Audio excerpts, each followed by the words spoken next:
70s, and 80s, where we see a shift in the ethical expression of African American culture. And we see it in our music, we see it in our depictions, we see it in the way we interrelate, we see it in our politics, we see it in the way we do economics.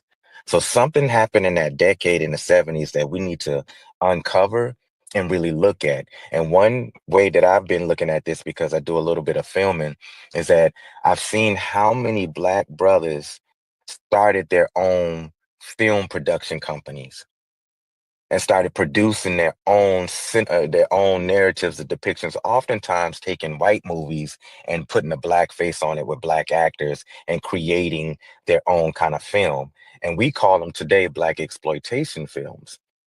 But when we look at a good percentage of those films that came out from 71 to 79, a lot of those films took the most ugliest part of our culture and tried to elevate it and tried to lift it.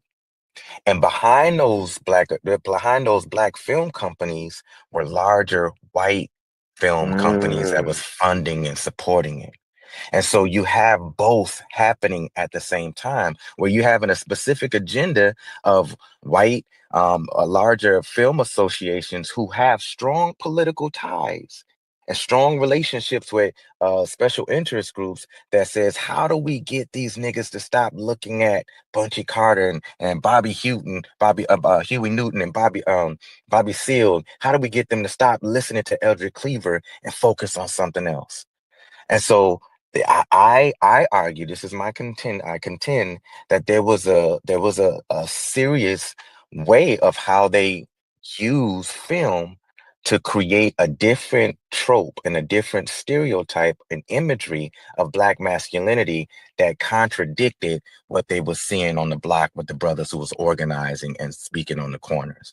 And so when you got someone who if you got in 1979, 78, if you had the opportunity to go listen to H Rap Brown versus watching Superfly, most of the times you're gonna like, man, I'm gonna go watch Superfly versus go and listen to this nigga talk about this stuff over here. Excuse my expression. But that's the shift that happened. That's part of the psychology that impacted us, that changed. And I'm only using film as one auspice to be able to elevate this reality, because we could look at it in music, we can look at it in Mm-hmm. literature, we can look at it in education. But I'm using film because you can see it more clearly. Like, we went from the politicized voices in our community to looking at the superficial imageries on the film. And we started to emulate the superficial imageries on the films that was oftentimes based on negative tropes. According to the brother that Logic interviewed last year, that goes back to the 1830s and 1840s. That's why I was excited for You that talking brother to about come back. James? You talking about James Smalls? James No, Small? no, no, no, no, no. Okay. Who's the Logic? Who's the brother you interviewed that did that whole piece on minstrel shows, the caricatures, and he Talking brought it about all true the way story, to and I don't know how true it true was, but story. I actually really wanted him to finish what he started because Yeah, like that was yeah. that's such a I mean I don't that was a fantastic idea. I don't know how We true gotta it bring is, that brother. but No, it's very true. I followed his notes and bro, I digged up everything that he was putting on the I table, and have I found some books on it. And he was pulling some pieces up on the caricatures of white folks and how they ended up becoming black faces, and how that eventually showed up in the early depictions of black folks behind films like Oscar Micheaux and Lawrence Went Burns and some of these other black filmmakers. But we also see that same thing going all the way forward to the 1970s. And that's what I was excited for him to come back to, because when we look at some of these larger film associations and how they funded, back to Haskell's question, how they funded black filmmakers, we see black folks participating in our own demise in adjacent and in connection to white interest group who had a very investment in distracting us away right. from our own political progression. So I hope Right. that So answers when your you get question, into Brother that breath, Haskell. right? When you get into that breath, now then you gotta at least consider the limited roles that we were allowed to play in entertainment, and of course the limited archetypes of us in entertainment, and how that would have perpetuated those stereotypes from that time. So that, I mean, that's a super deep conversation. Again, I've never seen it in a book. I've never seen an expert break it down that way, but it is a very very interesting concept. Like very Absolutely. the fact that we could possibly not be the author of our own what is cool in our community, that could be, very interesting. I mean, and very possible, right? When you talk about cultural influences, especially talk about pop culture, pop music, entertainment, and how much of an effect that would have on the entire America. Why wouldn't it also have some effect on us? Hmm. This goes back to intelligence to me. And I'm sorry, every time we talk, I'm starting to think that either it's no way that the so-called white man, right, could just move us towards negativity, like constantly, like he's everywhere. Like anytime like it gotta be something innately in us that he's exploiting, right? So you got to look at yourself. Either way you look at it, right? It, if if he's saying, okay, these niggas got pride. So the white man sat there and said, since they got pride themselves, I want to shake that. I'm going to give them or play up the negative things about themselves and make them love it. And then that way, I'm going to get money off of them destroying themselves or getting negative uh, reinforcement about themselves, right? And it's going to fuck them up, but it's going to make me rich by doing, like, this motherfucker got to be so brilliant. We cannot compete with him Can if I this can I shit's jump true. in? Can I jump in real Go, quick? go ahead. He gotta be Trade, next level. So the word that we I would trade the use, word out. it Oh, go wouldn't ahead. Go be, ahead. yeah, the word I would use, chef, instead of brilliant is um they are supremely conniving and Mm. supremely clever. You know what I'm saying? Mm. And I think um I think people like you, Chef, I think to a degree, y'all severely underestimate that. I have to. No, I'm not. I'm scared. I'm scared that y'all might be telling the truth. And if y'all Right. telling It the is truth, scary. right? If y'all telling the It is truth, scary. we're not capable of fucking with them. Meaning, our intelligence is not capable of maneuvering and dealing with that type of guy. Meaning, his cunning and guile is more than our intelligence to get out of it. Meaning, the trap of the trapper is more witty than the motherfucker that is no way out. I would say, Chef, like I would replace the word intelligence with savviness, right? I would say that, like, as far as game goes, like, I think white folks are more game savvy, and then they willing, like, also, like, it's the willingness, right? So they're more willing to do things that, like, black folks wouldn't do. You know what I'm saying? It's got to do with savviness and kind of like culture a little bit. You know what I'm saying? I don't know if I would use the word intelligence in that way, but I mean, that's just me. That's my thing. You know what I mean? What I about don't. savagery? What about savagery? And then now, No, no, not this savage, no, not savagery, savvy, no, savvy, all right, like meaning understanding. Yeah, go ahead. all right. Then if we continue along this line, we are going. If you start to agree with what most people with what Chef is saying, that they at this level, then you'll start to agree with a Francis Chris Wilson. because that's a conversation we're still having, but we're having it in a different way. Is that are these people normal or natural? Are we resigning to the fact that our our status as a people is directly as a result of their savviness, of their intelligence, of their makeup?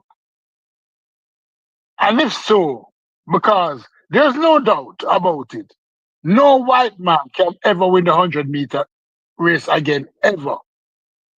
They cannot. If the history of the last 5 Olympics have shown anything, right? We know our strengths, but do we accept theirs?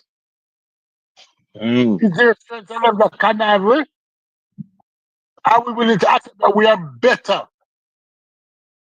at certain things than them, and not accept that they are more savvy at certain things than us? Are all men are created equal? Is that what we're saying? I don't think it's 100%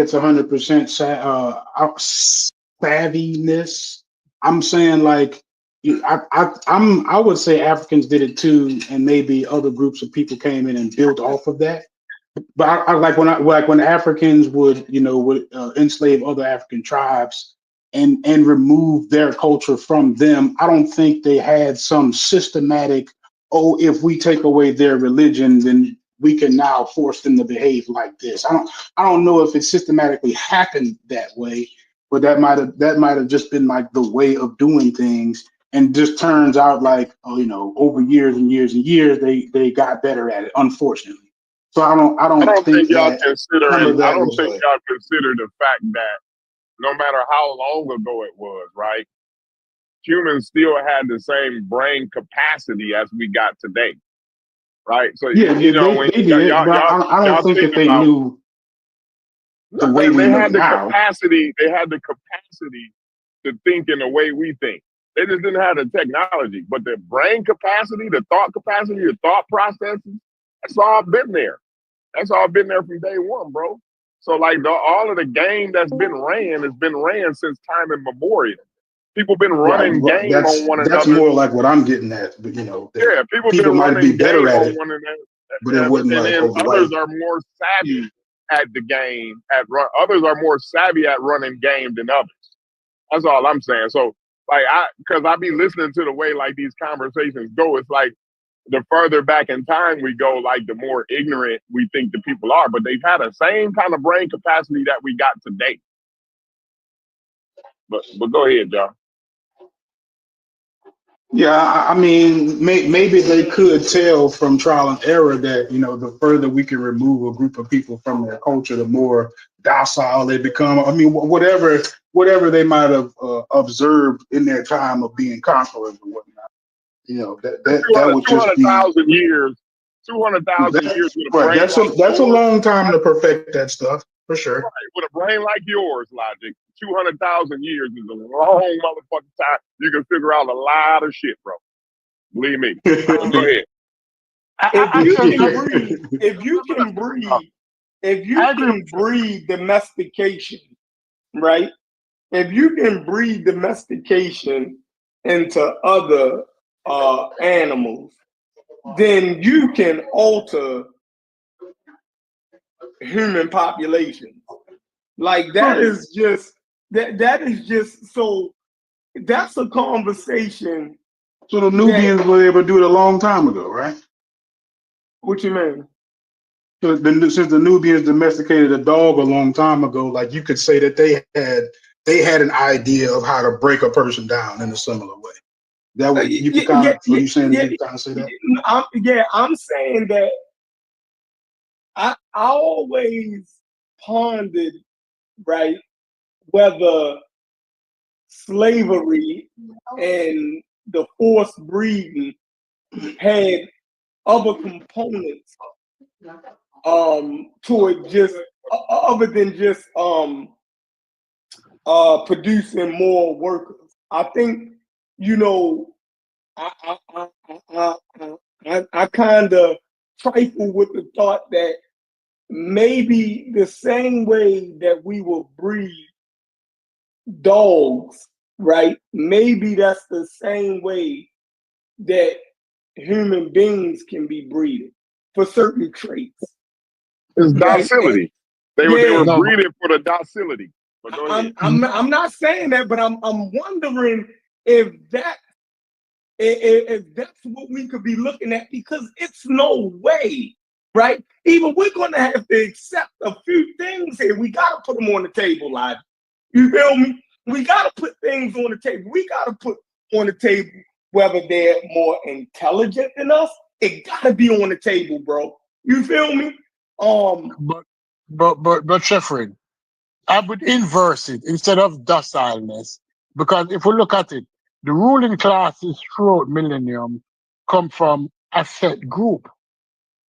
If we look at most ruling classes, if we look at the ruling classes in most European countries, they came from a set group. They didn't came from those people in the field tilling the soil, right? So what were they breeding for? Were they breeding for certain characteristics, certain leadership traits, certain kind of savviness?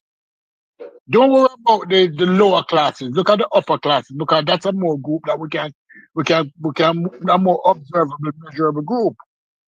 What were they breeding for? Because yeah. I used to have friends who breed racehorses, and I'm saying you breed the best with the best and hope for the best. You breed the cunning with the cunning and hope for even more cunningness. What were they breeding for? And are those traits still available today? But we can't talk about that because it goes against a lot of things that we don't believe in anymore. Because that's no scientific racism. Inverse. But I understand what you're saying. But this is why I push back on your Sheffrin. We need time. We need time. The oldest factory in Japan, continuous factory in Japan, is 1400 years old. Think about that. 1400 years old. Their culture, even when invaded, even in China, when invaded, their culture had the strength of time and population to bounce back after invasion. We were taken away and fragmented. So we didn't bounce back. We have to relearn our culture. Black American culture is a new culture. It's something that you develop, and it has growing pain. Yeah, they're and with other groups that were colonized, like the Indians, the Japanese, etc. They weren't, compared to our group, they weren't just completely decimated in terms of, they were allowed to retain their humanity Mhm. and, retain their languages, you know, most of their cultural norms, so they have continuity. When you talk about West and Central Africans specifically, all of that was taken away. That's why I don't like the comparisons when we say, okay, the Greeks did this and the Italians did this and the Jews like, our circumstance is just so unique from theirs. Is no comparison. What Western Central Africans kept their language, their culture, and their religion. That stuff No, is I'm still talking in about Western those. No, Right, no, right, no, no. right. So I'm saying not I'm take the African Mhm. American out. I'm saying even Okay, okay. the African. You feel me? And Mhm. even if you compare the continental Africans, right? The, you'll see the same But shit going right, on. but those, You'll see the but same. So how? So but why is it see, always different? That don't make here's sense to where me. here's where a lot of times we make a logical miscalculation, right? Because we often think about those who were left on the continent, particularly in those regions, as Yeah. they never got their mores and norms and cultures reconfigured, when in truth a lot of the things that we see on the continent, like a lot of those ethnic groups and a lot of the things they practice and stuff, that's not theirs. What? I If don't know you where look, Haskell's going, if but you Chef, if you let me hold on, go ahead, let me I'm let you try to finish. refine it. Let me try to refine it for him. Yeah, Let's fix say, that. yeah. This nigga So clear his throat. if you go if you go to Kenya, or well, that's not West Central Africa. If you go to, let's say, Nigeria, right? And you look at their education system, that doesn't come out of their cultural milieu. Like, you'd be shocked. Like, if you were to go and see how they're educated from K through 12, right? And the things that they're taught, like, that's not coming from their culture. The religion. Mention the religion also. The Yeah, Islamic. the religion is a part of that whole cultural kind of complex or milieu. It's not theirs. Right. Christianity. Muslim. The majority of them are either Christians or Muslims. That's not theirs. The way they dress now. They might have on the African colors, but when you look at how they're dressing now, it's more in fashion with an early European style from the 1800s. That's not theirs. And it goes across the continent. If we're comparing it, if we're being honest, is that their culture was infused, got an infusion of external cultures, which changed the dynamic severely over generations. That's what they accepted, right? So That's something. Oh, it just naturally. yo, you're telling me that Africans don't have no agency. This is like I'm done. I'm done. I'm gonna let y'all have this conversation. No, no, no, See, no. this They is got where they No, got it. hold up, They Chef. got it, yo. Hold up, They Chef. got it. They got It's it. about No, hold up, Like Chef. you got it, yo. You no, going off the deep end, yo. I got to throw a all life right. ramp out there to see, get me. Yeah, No, let but me hold up a second. culture is not about Wait age. a second. But Chef, you always got to practice inverting your argument, right? So that's how you can stay from sounding too damn crazy, right? Because you can see Africans that weren't as heavily impacted by colonialism as others, and if those, like, with everything being equal genetically, right, then those people should be thriving. But of course, it's the how do I prop this open? Of course, it's but like where in the Africa, social pressures that's keeping them down. wasn't impacted by colonialism. There's only one country, and even they were I'm only gonna be like three they minutes. were they claim they never been colonized, but that's kind of not true either. Or Ethiopia. They definitely was Hmm. colonized. Nobody No, Right. I'm not saying never colonized, but I'm saying like where the effects were minimal, you should see a big difference, right? Because Right. Right. you almost floated into a genetic argument, right? So Yeah, I think I that's guess where to this keep you from going that conversation is far, is so. Yeah, that's what made the conversation tough, right? Because how do you acknowledge the manipulations of the people who happen, and fate has something to do with this also, right? Because when they converted the Chinese invention of gunpowder into guns, and then they upgraded to the Gatling gun, you could have all the guile that you want, but that technological superiority that they had over the rest of the world really just catapulted them into a position to where they could enact that kind of manipulation, right? So if we look at what happened in the Congo and what Leopold did down there, right? Not only was the colonization and the manipulation of the culture and all that, you're talking about wide scale genocide, right? Brain drain and things like that. So I think often we look at slavery as like being this completely different thing from colonialism. You know what I'm saying? A lot of the Africans taking on certain practices and stuff that's not theirs. It wasn't just through osmosis, or they just, well, I was gonna say it wasn't just because they found that culture enticing. They did to a degree, and that's speaking to Chef point. And that's why I think, Chef, you shouldn't get frustrated with the talking points that like me and Stu Peas and others espouse, because we absolutely acknowledge our own failing, right? Our own stake in that. I think where the conversation gets tricky is to what degree are we assigning our agency in terms of where we're at and the manipulation of the dominant society, or the people who got up 40 points on the scoreboard. You know what I'm I saying? think Chef though. I think what Chef's saying is, why don't we start there though? Why don't we start with our agency and then fan out into the other agency? I think that's where the clarification, because we are. I mean, like, I think the other horse done been beat to death already, right? You know what I mean? Like, what we understand, they did colonialism. We understand they brought their religion. We understand they had a Gatling gun and all of this. Okay, now we done said that for 1,000 years.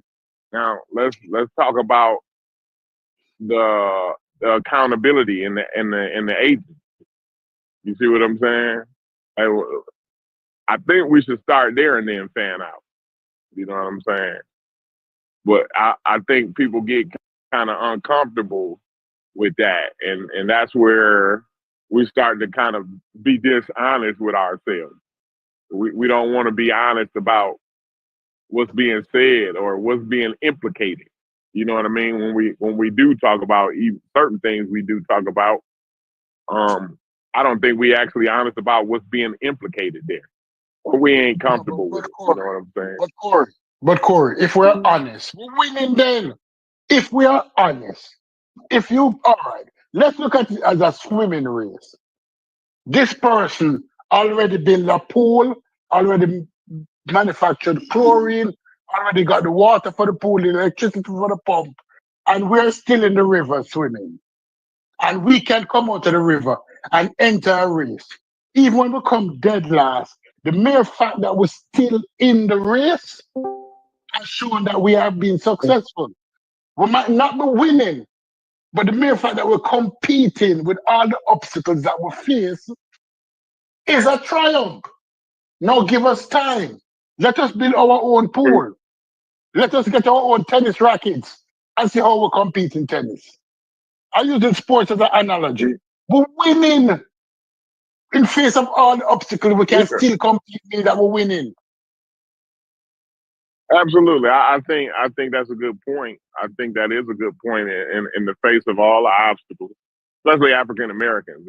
Even when we come off the continent, we just deal with African Americans. I think in spite of all the things that we do face, I think we are giving it a hell of a game. We're giving it a good college try. You know what I'm saying? Yeah. In spite of all the obstacles. And that's fine, and that makes us kind of feel the butterflies and makes us all feel good and soft and squishy, right? But do we want to talk? But I'm talking about the part that I was talking about earlier. You know, the African accountability, the African American Agency. accountability, Yeah. the agency. You see what I'm saying? Like, it's no doubt about it, about. Corey, that a lot of us we take respite in the fact that there's this kind of superstructure over us that's, and we kind of resign ourselves into that. And you get comfortable, like, like, oh well, they just up, and they just, so hey, what can we do? That definitely is in the cultural rubric, no doubt about it. Well, okay, so why can't we say, well, look what we've done. Look what Africans have done, and how are those decisions affecting us today? You see what I'm saying? Nobody really wanted. That's a conversation that nobody's really comfortable with. The fact that they already had a swimming pool before, you know what I'm saying? Like, they wasn't around when they was figuring out how to get the chlorine and the swimming pool and the pump and all of that. That's Stupee's name. They wasn't in West Africa. They was figuring all that out back in Europe. You see what I'm saying? So what was we doing when they was figuring out how to build the swimming pool, make the pump, invent the chlorine and all of that? What the fuck was we doing when they was figuring that out? When they went over when they went over to China and turned the Chinese gunpowder into a Gatling gun, right? What was we doing when they was doing that?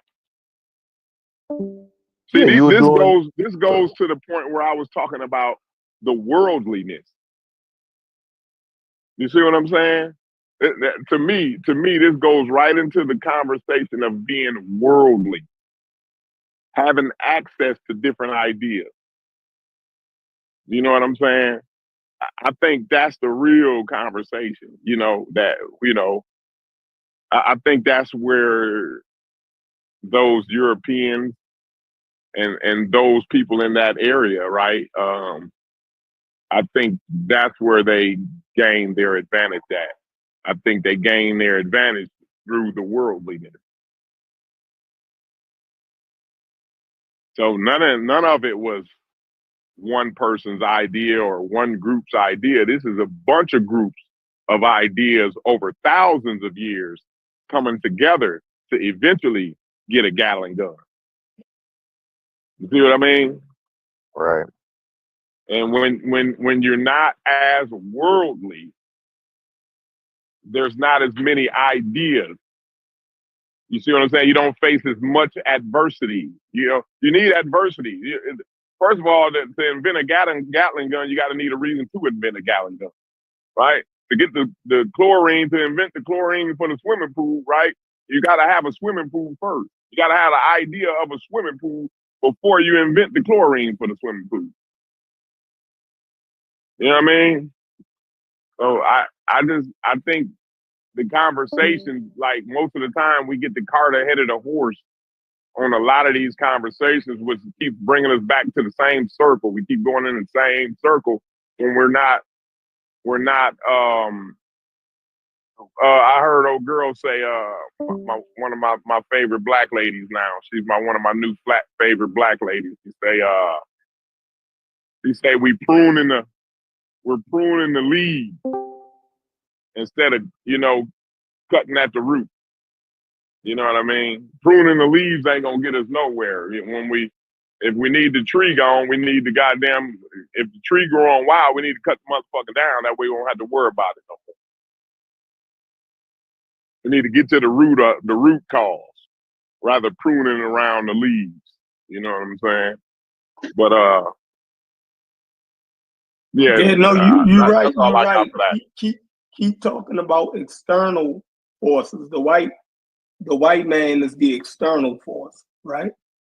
You know what I mean? At some point in time, you're going to have to look inward on yourself and wonder why is that external force so powerful on my internal? You dig what I'm saying? On the it got to be something in you that makes them so what's the word I'm looking for? It got to be something in you that makes them so effective. You dig what I'm saying? Like, yo, if I keep pulling the same trick, like if I go get a child and I do the same trick over, eventually that child is going to catch on. So if y'all tell me that we had the same amount of time as any other group, and y'all telling me that the same trick, you know what I mean, is being pulled on, and we haven't caught on yet, yo, it gotta be something wrong with our intelligence. Let me jump in. Let It me gotta jump in be. right there. Y'all gotta put that on the table. Hold on, Haskell, because I don't believe the white man is the devil. You dig what I'm saying? Don't believe that, so that's off the table. You dig what I'm saying? I don't believe that he's inherently evil, because that's supernatural also. You dig what I'm saying? They haven't found an evil genetic component to human beings yet. So he don't have an abundance of that we know of mean genes, right? Let's say that, right? We haven't found that yet. You dig what I'm saying? So obviously, right? Either y'all, if y'all keep putting those things out there, I gotta say y'all running away All from right. the Well, obvious. well, So think it either about gotta be culture. Hold on, let me play my plane. It either has to be something in our culture. You dig what I'm saying? That's allowing them to manipulate us, right? Or there has to be something genetically that's allowing them to manipulate, meaning they're smarter than us. Like it's already, I can get my dog to do the same trick over and over. I can lead him to food over and over. I can get, if he runs away, I can get him to come back with fucking cheese every fucking time. It never changes, well, yo. You I want to feel me? say, right? Because Let's take it off of I'm superior to him yeah, mentally. I but know let's what take it makes off him of the work. African. Let's take it off of the African descendants for a minute, right? And go back to the point that Stupi's made that when we say white people, we're really talking about um, a particular subsection of who we call white people, because in feudalism they were manipulating the masses of their people the same way, right? And it's the ruling class, the elites, or what they call it, of quote unquote white people that do the manipulation and have all the guile and all of that stuff, right? And they really refined um, how they manipulate populations in that feudal period, right? So when I think about, for example, what precipitated America's participation into World War One, and what Cecil Rhodes and all those gentlemen, I don't know if y'all that familiar with that history and how they manipulated and fomented that war, right? They established it wasn't the genesis of it, but in terms of how they manipulate the American population into supporting wars, that particular strategy was born out of what happened with World War One. So Cecil Rhodes had a dream of basically Anglo hegemony worldwide, and he wanted to basically Oh, getting the reincorporate. power. Yeah, he basically wanted to reincorporate America back Yeah, into the yeah, Anglosphere, that's where I'm coming out of here from. Coming out of here into there. right? And then with that Oh no, no, coalition, no. Yeah, they I'm would gonna be, have to yeah, mute out real iron that. quick, mute out Logic. And then with that coalition, they would basically, reestablish the British Empire. Now, prior to that, Woodrow Wilson promised the American public, it was part of his campaign, the main part of his campaign, that we're not going to get involved in Europe's business. Like, we not getting involved in no war. Like, we not doing that. And the American public was dead set against going into war. No, fuck that, right? Then what happened is, the next thing you know, the Lusitania got sunk, right? And 128 Americans was on that ship, right? So now that roused up the public, right? So now that builds the fervor for America to enter the war. Now, America still didn't enter the war at that point, but the greater population was incensed about that incident. Now, they didn't know that the Lusitania was actually an auxiliary ship. And an auxiliary ship is a ship that was a civilian ship that was repurposed for battle, right? It was outfitted with all type of guns. They had all kind of munitions on that motherfucker, all type of shit, right? So the Germans sunk that motherfucker, because what auxiliary ships do is, because it looks like a civilian vessel, what they would do in war is they'd pull up on you, like, right? Let's say you were a warship on the opposite side, right? Because it looked like a civilian ship, they could get right up on you. And then once they get up on you, boom, the guns just come up, the guns come out, boom, boom, and now, they get you out the way. So the Germans, they peeped that, and they sunk the ship. So now that cabal of Cecil Rhodes and all his cronies used that to put it in the press and push that, and then the American public started getting worked up. Okay, eventually down the line, um, they manipulated the Germans again with the whole blockade of Europe and not allowing things to come into Germany in particular, particularly food. So now the German population is fucking starving. At some point, the Germans say, "Fuck that, we gotta go to war," and they engage in battle on the high seas to obliterate that blockade, and that's how World War I started. My point is this: that same trick, and they had a bunch of other propaganda campaigns too with the whole bayonets. They were claiming that the Germans were stabbing babies with bayonets and all crazy shit, right? And they put that shit all in the media. So now the same American public that was dead set against war, all of a sudden, now we got to get the motherfucking Germans, right? So, and then when you come down into the ages, all through the ages, it's the same manipulation. When you look at the Kuwait War, weapons of mass destruction, and then what happened when they actually went in there? It was no weapons of mass destruction.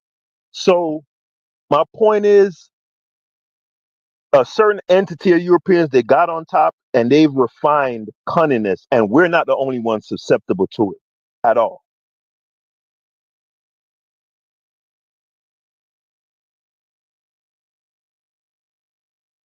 The umbrella is called social engineering. It is a thing. I believe it's Absolutely. super duper duper powerful. Super And powerful. like you're saying, like you're saying, it's not a weapon specifically for African Americans. No, it is the weapon for the entire public, right? That's how they move the entire herd. You know what I'm saying? Even the people that we consider voting against their own interests would be falling victim to social engineering. Sound like a lot of whataboutism to me. That's just my Where's the opinion. whataboutism? Well, what about how these people fell for tricks? What about how Well, the Germans you'd have to fell consider for that tricks? if you're talking about everybody. You'd have to consider I how don't think we were everybody. talking about everybody. I think we were talking about the Africans and There African you go, Americans. Corey. There you go, Corey. That's the Joker card they always pull. They always This pulling that. nigga What dog. about this? Oh, What so about oh, that? so Sound so like they African they in Americans are court. more It, susceptible it than other sound like groups a of kid people. Is that what you're going in the saying? detective's office and No, say, I'm "But saying, but mommy, but we we, did we it." need to be asking questions. The questions we're not asking is my thing, right? So we keep coming back to the white man is manipulative. He using social engineering. You can see how he used on these people and on these people, right? The question is, where's our agency? Where's our accountability? That was what my question is. When do we start considering, okay, what were we doing at this time? Again, when Stu Pease brought up the swimming pool, right? They figured out the chlorine, the swimming pump, all of the rest of it, right? When they was figuring out the chlorine and the pool and the pump and all of that, what were we figuring out? See what I'm saying? So that's kind of where the conversation where I have yet to see the conversation go. You know what I mean? Facts, I've facts. heard all of the reasons. I heard about the Gatling gun. I've heard about the social engineering. I've heard about How would the how would shit. you answer that question, I've Fetty? heard, What were we doing while No, I'm what saying were we I'm doing saying while for other the people past. were inventing? I've been getting killed for the past almost 2 years for highlighting the fact that I see that people want to blame external forces for everything dealing with African Americans, and it seems as if when a black person is in a group and they want to highlight things that we could have done to make our situation better from then until now, you either get labeled a certain way or the conversation doesn't get progressed to where we even have a conversation dealing with accountability.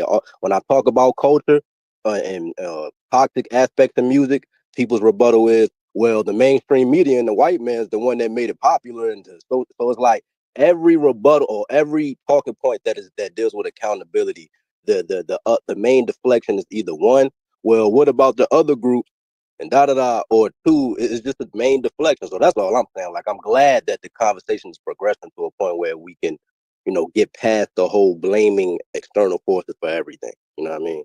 That's my only thing.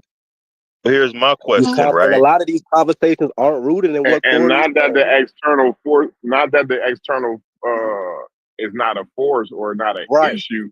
It's just right, that, like, I think we done beat that horse to death. right. It's time to what Shepard said. It's time to start looking inward now. hmm Well, that's my attempt. What I'm saying, like we got the power to create our own culture and our dynamic. We don't have to go back and find how much of it we can preserve. We can just look at each independent issue that we're having and use our know-how and wherewithal to create. This is the No, best way no, for us I'm moving not forward. saying. I'm not saying going back to see what we can preserve. Right? It's going back and see what mistakes was made. What preventative measures can we take in the future? You see what I'm saying? What did work and what didn't work, right? Figure it out, like what it was to get us where we at. You know what I'm saying? Like a real understanding, rather than trying to look back to find something to preserve, right? Let's look back to find something that we should never do again, ever. Let's look back and say, like, at least that thing right there, this thing, and this thing, we know for sure we should never ever do that again. See what I'm saying? Like I heard that's Chef. where I'll be. Go ahead. No, I get what you're saying. I heard Chef this morning attribute the civil rights movement into African culture, right? I mean, I don't know if he did it intentionally, but so how would we describe like the civil rights movement? Because the way I would interpret it, I would call that social evolution, right? I would call that an observation human beings make after 200,000 years of doing things a particular way and recognizing that, hey, we're in complex societies and we can begin to do things this way, right? I don't view that as like a particular African thing. I view that as like humanity taking a step further, um, be it collectively or independently. That's how I see that, right?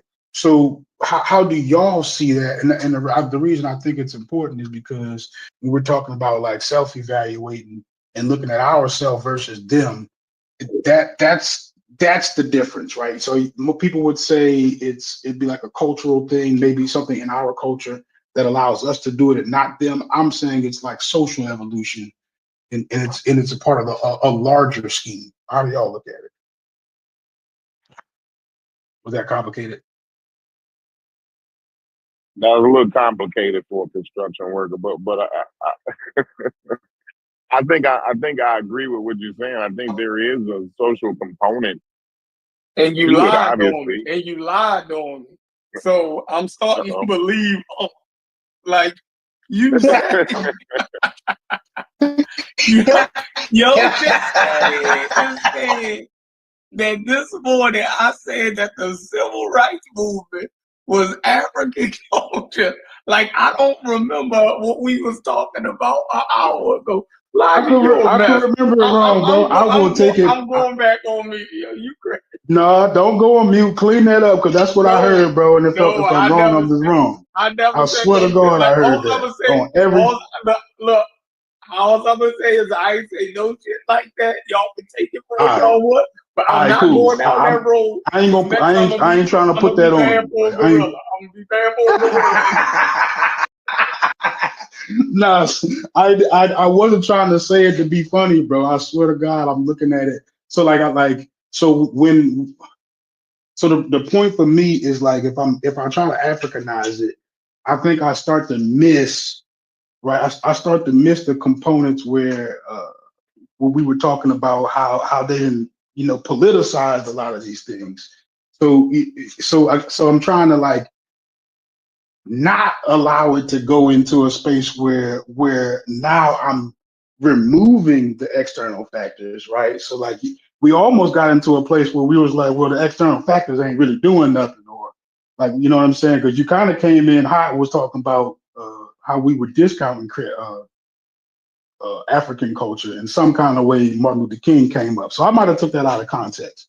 I might have took that out of context. That's what I Well, got. let's start out saying that there are external factors that do very much matter, right? Let's Right, right. Mm-hmm. and then let's move from there, right? We can all agree that there are external factors that very much matter, right? We done said that, right? So now let's start to move on from there. You know what I'm saying? Okay. So since we got a clear, we're clear on external factors actually doing something. So we can't say, so from there we can't say none of this is on accident. Like it wasn't, it's not an accident that we've been put into society the way we have. Like all of that's been orchestrated. And yes, you would be having to give some people a lot of credit for orchestrating such an elaborate plan, but apparently there's some method to the design a little bit, unfortunately. So with that being said, I don't automatically jump to the conclusion, oh, these people just have to be by and large, so superiorly intelligent. I don't think that that's exactly what it means. I still just think you're talking about people taking advantage of opportunities. Yeah. This convo ain't gonna be able to be had in good faith because it's gonna ultimately point to, like, once you get from the external forces or factors or whatever, you're gonna have to talk about culture, bro. You're gonna have to in some form or fashion. And some people don't like talking about things about You're culture. gonna have to talk about another thing that's real uncomfortable. I'm just not gonna see. I'll be always the one that say it, right? But this time I'm not. I'm gonna let y'all do it this time. I'm gonna wait on. I can wait you niggas out. I can wait you niggas out for months, right? I will wait out literal months, right? The conversation not only is gonna have to be about just our culture, but we're gonna have to start talking about genetics and intelligence too. Cool. Well, See, let's get that out the way, lies right? on Let's yeah. let's let's See, get yeah. let's get the gene conversation out the way because maybe I might be misunderstanding something. Because if I'm not mistaken, there's nothing you can do to breed albinism out of humanity, right? Like you can't. So when you're talking about trying to breed docileness into an entire population, well, what would happen to the aggression? Does it disappear? Does it become dormant? Like, will it resurface itself later? Like, you know what I'm saying? So, what are we saying genetically happens It would be through? through that? you ostracize the aggressive guy. The aggressive guy, you are everybody looking at him like, bro, calm down. Every time he make a move, bro, hold on, bro, ain't that serious, bro, calm down, bro. No, don't do that, bro. No, you don't whoop his ass for that, bro. No, you can just talk. Like, yeah, you're gonna have a whole lot of that bullshit, right? The community, the society around that aggressive guy is he's either gonna be Josh or he's gonna assimilate. That's how that works. That's how No, that but I'm works. saying You that, know what I mean? but the genes are still there. Like the culture might frown upon certain behavior, but the genes are still there, right? So this, right. So right now, I'm trying to get to have they been able to successfully breed a docile human, right? Because like to me, that would almost be like breeding a new organism. I like No, from what I I don't understand, think I so. could be Like, look at completely the wrong. ball. Look at oh, look at it. I Look at the jumped into it. look. What Look did at I say? the grizzly bear. You think the grizzly bear ain't a grizzly bear because he know how to ride a unicycle now? Do you think that grizzly bear is no longer a grizzly bear anymore because now he knows how to ride a unicycle? Right, but that would be more to my point. He's still a grizzly bear. He just rides a unicycle. So the genes haven't changed in the grizzly Right. bear. The behavior might have changed, Something but the happened No, though. genes didn't. Something Logic. something happened. And Logic. then his offspring, even when he have an offspring, his offspring ain't gonna be as hard to train as he is. A You question, see what I'm Logic. saying? Logic. So it was You a talked long about. time before Go ahead, go the guy was the bear trainer, the circus guy was able to go into the cage with the bear. It was a long time. But when the grizzly bear has an offspring, that trainer is immediately gonna be able to go in the cage with the bear's offspring. But Yeah. go ahead. Something And happened there, but is go that ahead. the genes? Is it? Elijah. If we gonna talk about external forces, right, and how slavery and oppression, right, has been so profound on African Americans, take because I think you equating the gene conversation with intelligent genes and shit like that. Take that out of it. Do you agree that a chaotic or stressful environment can have a feedback loop on a person's biology? Do you? Let's start at I'm let's start sure. at the top. I'm sure it has some effects. I'm sure it does. All right, cool. All right, cool. So if this is the thing that confused me, if a person or group of people is always pointing to the harsh environment as to why that is the 100% cause of everything that's going on, again, bro, like it's data that's been proven and shown to even the winter study. I forgot where it was, where a group of kids was faced. They didn't have the proper nutrition. They was oppressed and things like that. And they generations had certain biomarkers dealing with epigenetics and shit like that. So I'm saying like it's a deep conversation to where even though the intelligence conversation is not necessarily an intelligence gene. It's not. That's not the conversation. It's like can certain factors dealing with say concentration being oh, damn, I got a phone call. But concentration, having a short fuse, anger issues, and all of that, and how that could play a result into other things in their daily life. That's what I'm saying. Like, even if you want to take that convo out of it, there's still an epigenetic convo that needs to be had, bro. Whether we like it or not, bro. And we can start at No, Vietnam. and We can start doing I'd like Vietnam. to have it. I'd Oh, like to good. have it and feel like I'm not like just thoroughly confused, but I'm under the way I understand it, and you can just tell me if I'm wrong. Like you can, like there are things that you can read in and can read out, but like how do you like just reconstruct a human genetically? Like It's you're not talking about about traits. reconstructing a human, bro. Like again, like the analogy that geneticists make, people walk around with eyeglasses. People think that something is genetic. It has to be a drastic change or when it comes to genetics, but in reality, people wear eyeglasses and we've invented things to, maximize that person, whoever has those glasses, to, you know, have a regular life, right? So I'm saying when people bring up genetics, it's like people get spooked out. But in reality, a lot of those things can be fixed. Like any other diagnosis dealing with like there's a lot of shit coming out that can help with that process, you know what I'm saying? So that's all I'm saying. Like it's a deep conversation, bro. And epigenetics and slavery, and even if y'all saying the shit never changed, and once we got out of slavery, we still been fucked up and all of that, it's like, has anything really, you know what I mean? So again, bro, we got to have a real conversation.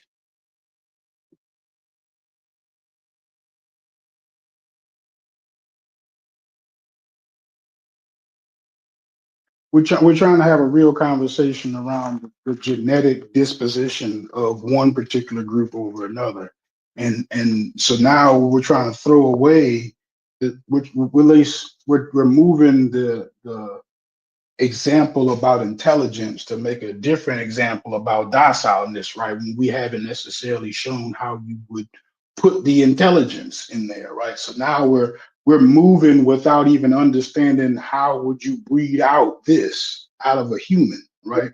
Like No, so I don't think the that's an option. I don't think the breeding out is even an option. You know what I mean? Like I don't. So that's not. First of all, well I if you think can't breed it like out, how do you breed identify it in? so it's eventually so like I don't know really. Listen, you can breed it in easily, right? Now breeding it out is a little bit different. Breeding it um is a little bit different because now when you got the freedom, right? Now you have sexual selection that plays a part in that. You know what I'm saying? So like just like me, I like dark skinned black women. So I'm not. It's not gonna. My genetics ain't gonna change much. My son like black women. You know what I'm saying? So chances are, my grandson's gonna like black women. You know what I'm saying? You know why? You know why I like black women and my son like black women? Because my granddaddy loved the black women. The blacker you are, the better. Said that motherfucking red water potty dog. It's real warm. I'm going out here to the super fucking brick. But yeah, so like sexual selection plays a part in that also. You know what I'm saying? It's not a cut and dry case of breeding when humans are very complicated people and they do things for different reasons. They do things for unreasonable reasons. So you know what I'm saying? That all factors in. It's not a simple cut dry thing when you're talking about breeding. But the when we were bred, when the slave owners were breeding us, they had a specific reason to be breeding us, right? It wasn't about the sexual selection. It wasn't about our preference and whatever and all the rest of the complicated shit that people do when they have sex and choose to have offspring, right? So I think that's kind of like apples and oranges a little bit, in my opinion.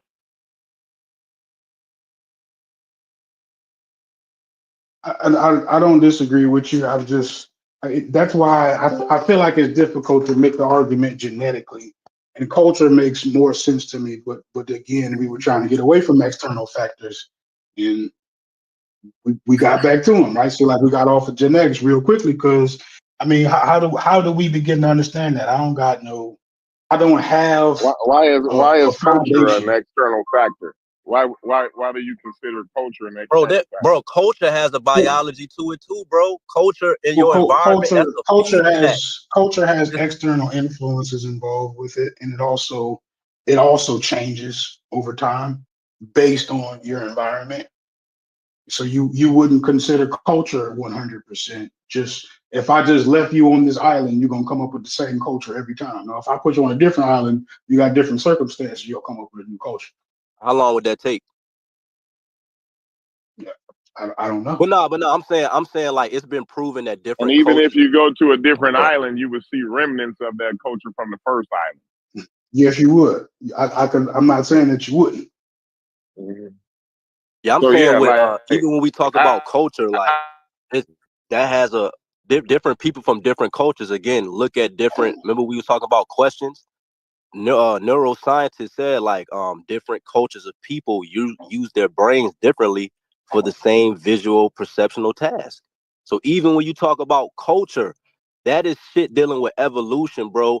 What you around, you master your environment, and you create ways to master whatever you're doing, and certain things get passed down. So when you're talking about the brain and different cultures, that's why I was like, the shit tripped me out. You can't get around biology, bro. Whether you talk about culture, whether you talk about anything, because your environment is interacting with you. I don't know about getting around it, but I'm sure you got to include it. But to what degree is where you Oh yeah, will yeah, have a I see what difference, you're saying. right? So, Yeah, I yeah. see So what like I'm not saying it's not involved at all, but to I what think us degree, finding I'm not too sure, right? the exact percentage of I don't know that that's doing us any good to find the exact percentage what was biological, was environmental, was cultural. I don't think that that's doing us any justice if we figure out, oh, it's 25% environment and it's 75% culture. Like I don't think that's really going to do us any justice, right?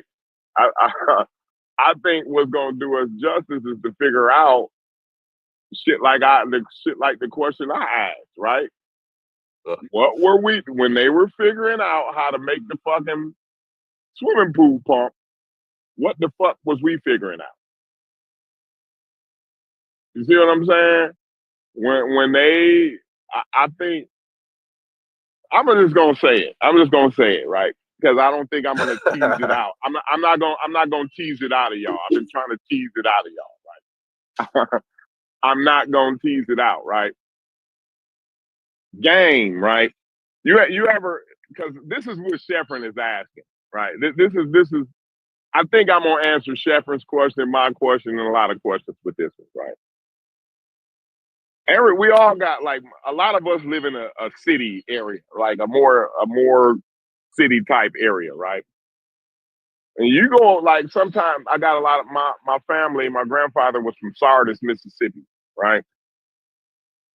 when I go back to Sardis, I went to Sardis last year. And when I talk to like my cousins and my uncles and shit, right?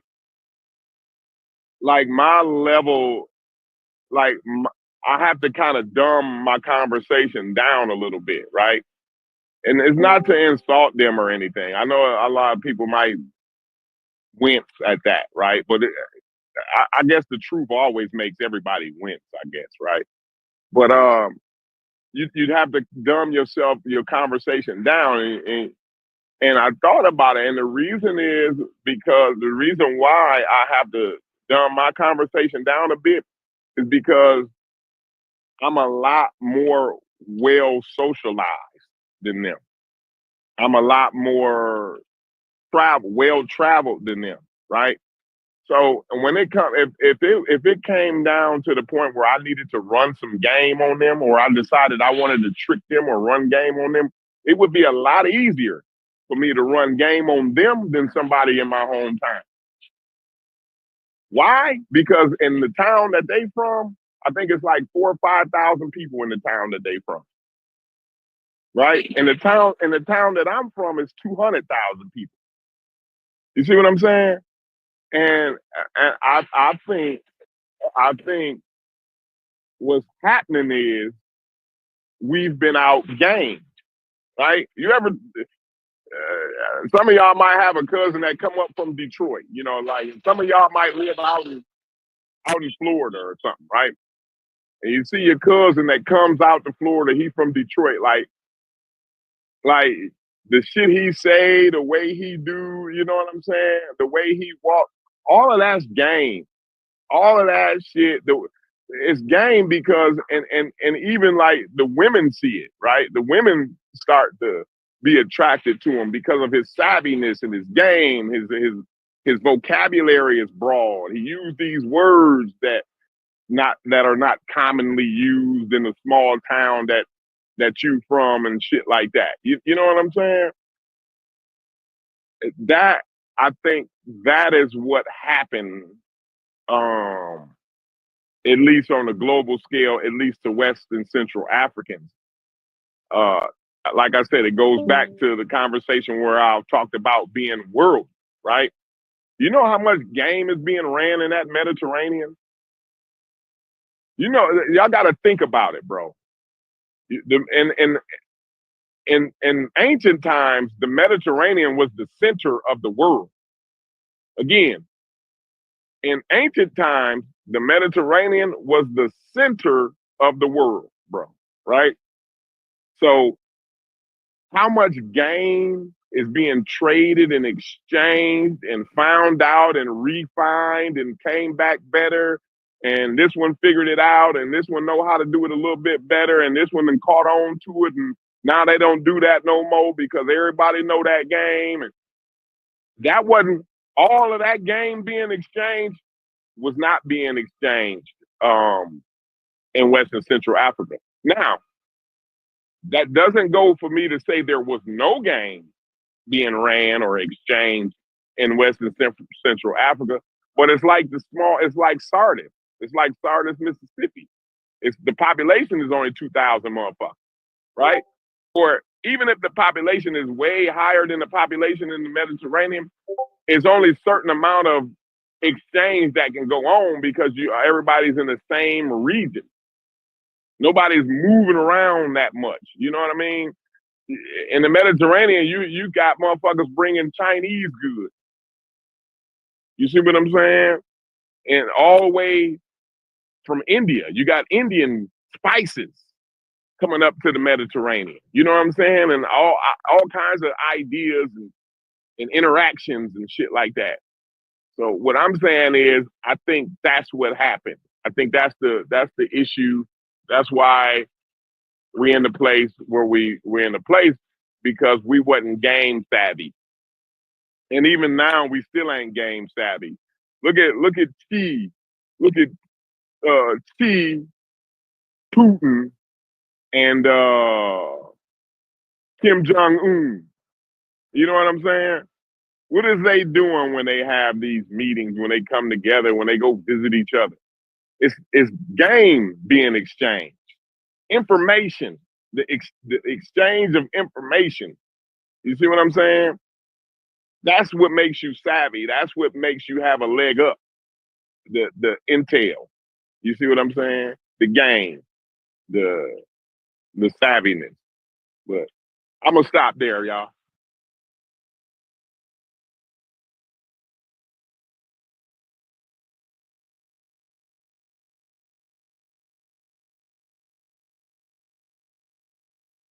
That's a heck of a way to look at it, because I think you would still put yourself in a category where you're saying that someone else is capable of doing something that you're not. And I don't believe that. I don't believe that. I believe it boils down to opportunity. It's not about And the capability. Yeah, he It's won't talk about capability. not about the capability. But go ahead. let's talk about that part, right? So if you're saying that they had, okay, so if you're calling Africans green, right? Basically, you'd be saying they're green in that moment, right? They would be incapable of deciphering the game, right? That's what makes them green. So that they're not capable of actually defending themselves because they're not savvy enough. That's exactly what you're saying.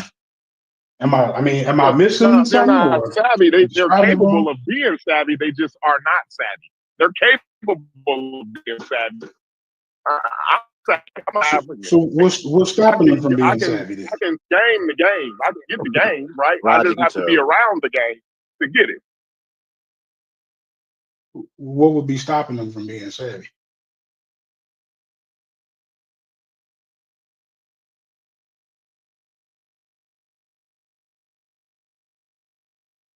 Fetty, what's stopping them from being savvy, So, Fetty? so I what's don't even. I stopping them mean, from I kind of jumped into it. I heard him say that people from his I guess old neighborhood or old community, certain brothers he run into, they're not as savvy due to them not being, what do you say, dealing with being socialized. Is that what he said?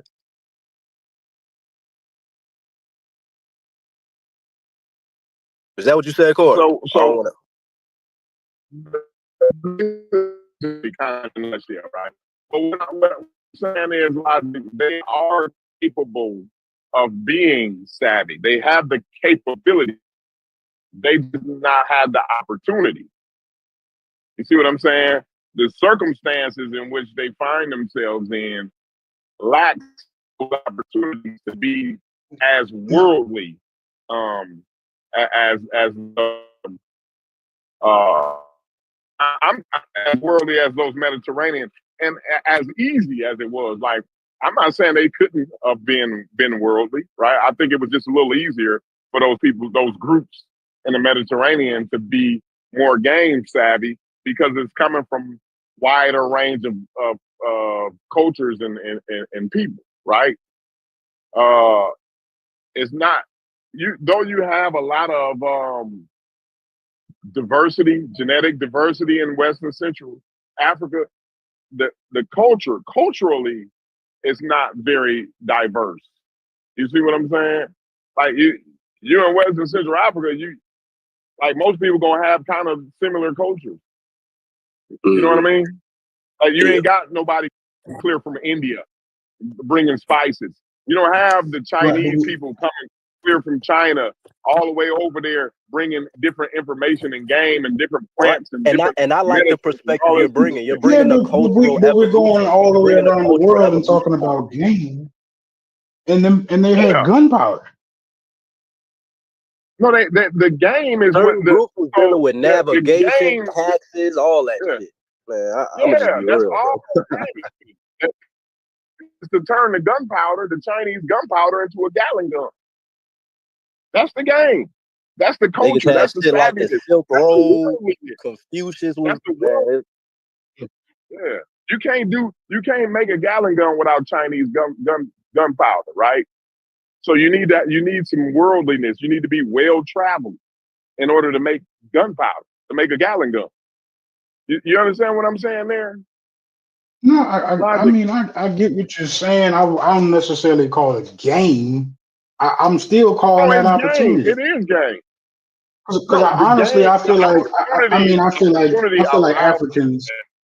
No, I feel like if that's the way I'm summarizing, right? I feel like Africans were running that game on each other for thousands of years uninterrupted, and then they ran into someone who had a technological advantage.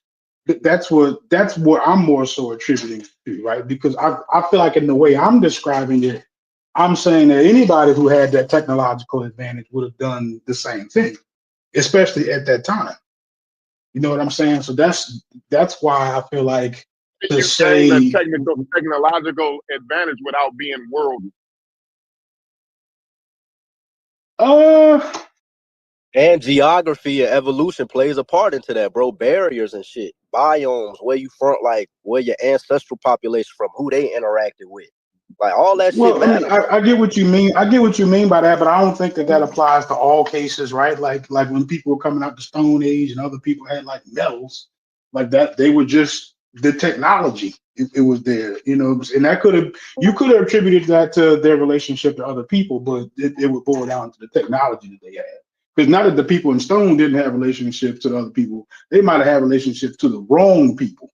You get what Right. I'm saying? So But you know, a logic. You know, we were colonizers though. Like that same shit you talking about when Bantus, when our ancestors learned agriculture and expanded, bro, we ran down on the indigenous hunter gatherers that was in Central Africa, and we expanded intercontinentally, like inside the continent, like very right. vast, and we That's colonized them that's what I'm motherfuckers. saying. So we given the same opportunity, we would have done something similar. Yeah, but We we we, just we prepared for just we weren't by the due to their yeah by evolution that and time. culture. Yeah. Yeah, by that time they had spent their time wherever they spent it, just so happenstance, and then they run back into us, and we're like 100 years or so behind them, and they take advantage of it. I don't agree with that statement that the Bantus were colonizers. That as soon as they learned agriculture, they ran down into other. Because the population of Africa was different at that time. The human population during the Bantu expansion was totally different than it was because hunter-gatherer groups were oftentimes small groups.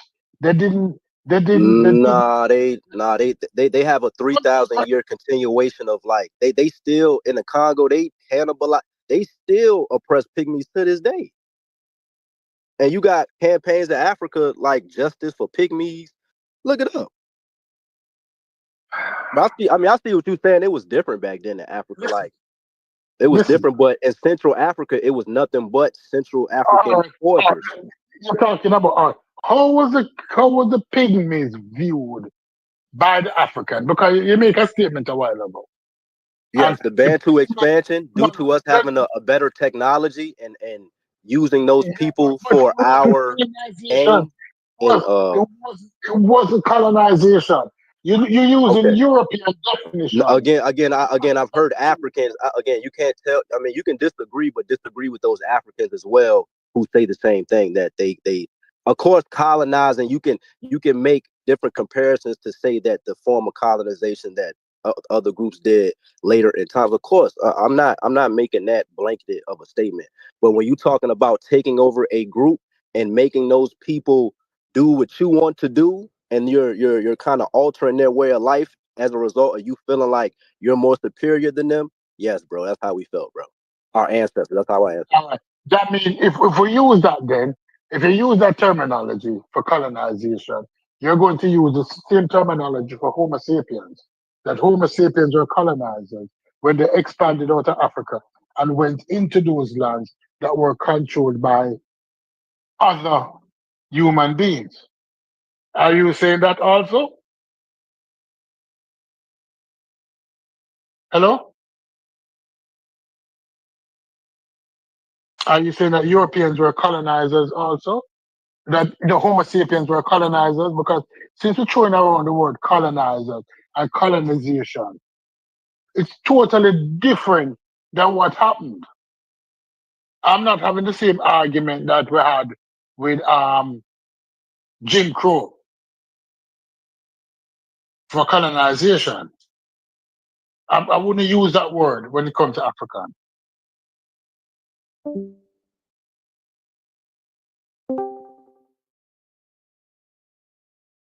Mm-hmm. Yeah. Sorry, I got cut off. Hmm. Yeah, bro. I'm moving around. It's difficult. I'm just glad that we didn't, hopefully, I think that we don't try to discuss this in the genetic form because of the implications, right? Like that would be that state of hopelessness that I believe Chef is actually, uh, you know, talking about. But when we're talking about these differences, that's why uh, I'm trying to stay as strong as I can. And if y'all get me, y'all get me. But if I don't stay there, I think that I'm leaning into hopelessness. So that's why No, Hey, my Logic, you know what else is unfortunate? It's like when you look at stats, it's like people like most black people who are in messed up environments reproduce at a higher rate than middle class blacks or you know what I'm saying, those that are. So that's looking at stats like that is like damn. And when you make correlations with if you're in a messed up environment more times than not, again, epigenetically, you can probably inherit. I know a lot of brothers who I knew in my life that had shit like schizophrenia that was passed down from their moms. And not saying that's everybody, but when you come from like an environment, the fact that again, groups of people, certain groups reproduce at a higher rate socioeconomically than groups who are in a better, like other groups in that same ethnic group that's in a better circumstance. That's damn, that's kind of crazy. So although people don't want to talk about eugenics and all of that, I agree like that. You playing a dangerous game. But again, culturally, other groups may be more mindful of who they reproduce with and the reason why they reproducing with them.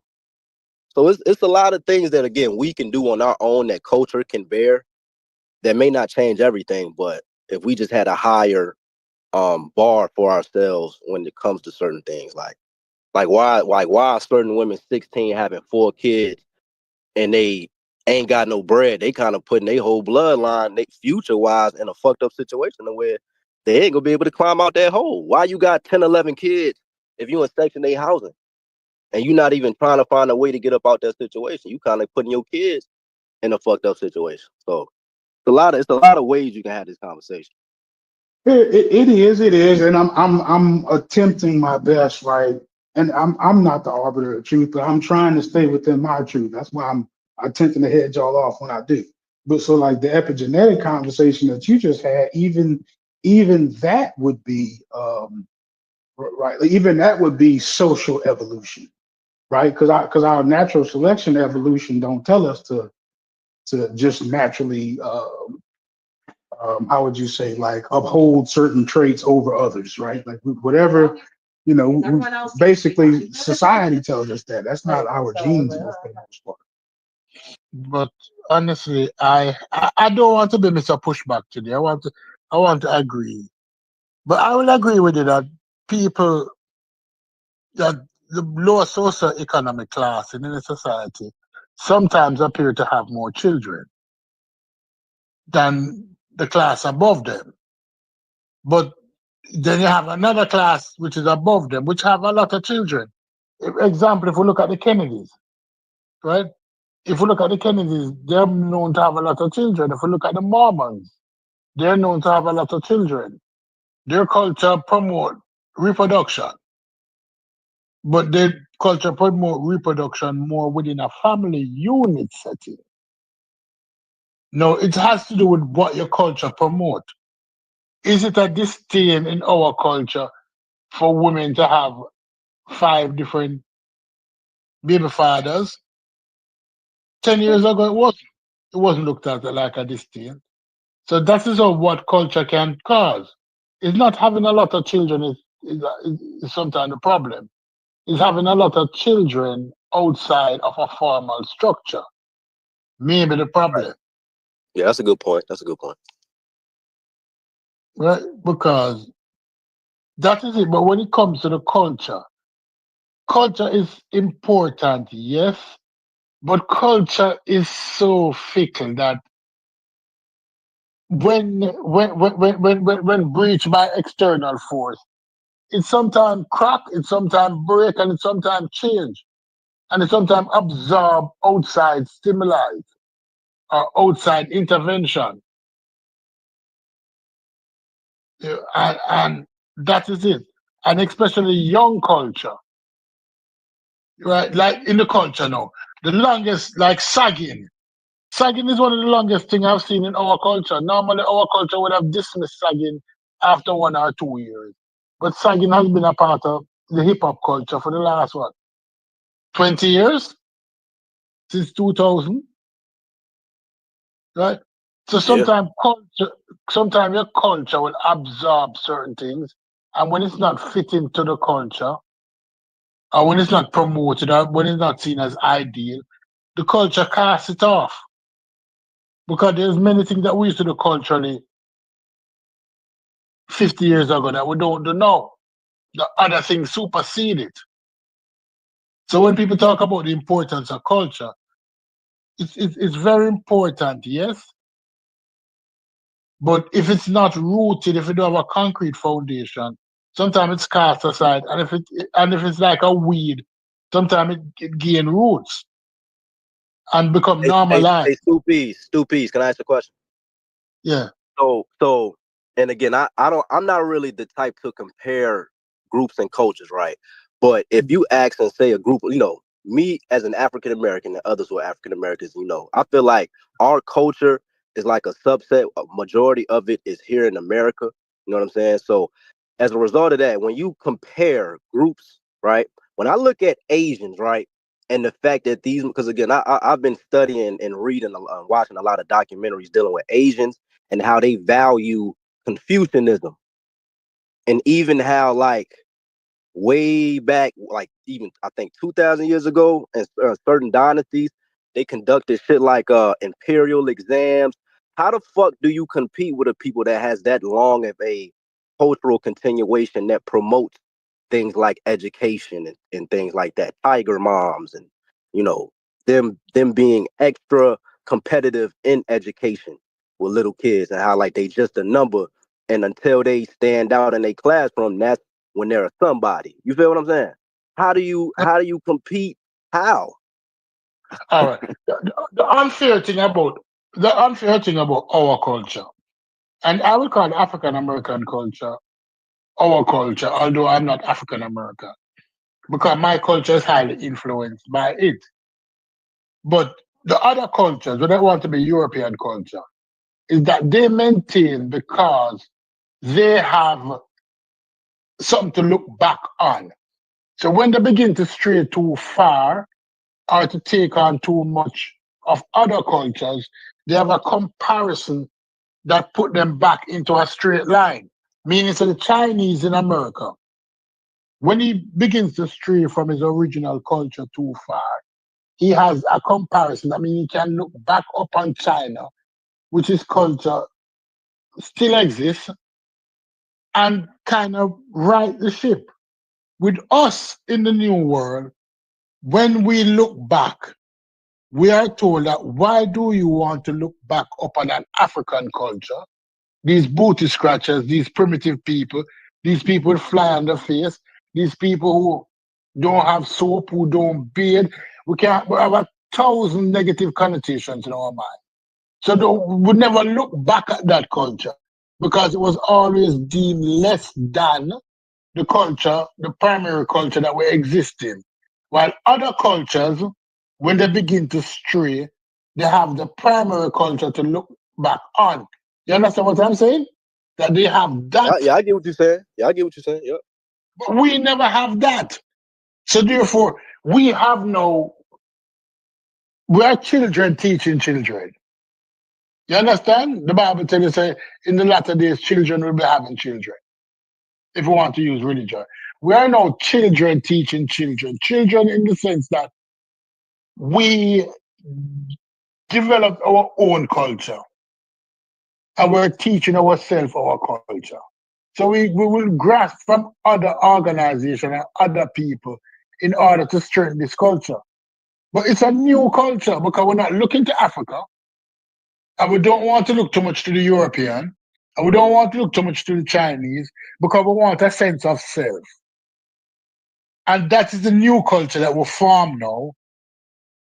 And So what that you're with that saying, so what culture, you're saying is that, because I agree, certain cultures can absorb toxic things. Like I think again, like drill music, a lot of shit like YN culture and young black women wearing ski masks looking like they ready to rob something is like a fashion. I think a lot of little subtle stuff like that, like you said, a culture can absorb it, but if you have nothing to look back on, how the fuck do you cleanse or refine that culture, or are we just witnessing our culture in real time and we really can't do nothing about it on a mass no, scale? Individually, it's a lot of black people I know who say, I don't like saying the N-word, I don't like mhm. this music. It's a lot of individuals I know like that, but if a culture is echoing a certain sect of the African American community that's more than likely low socioeconomically, then how do you fix that?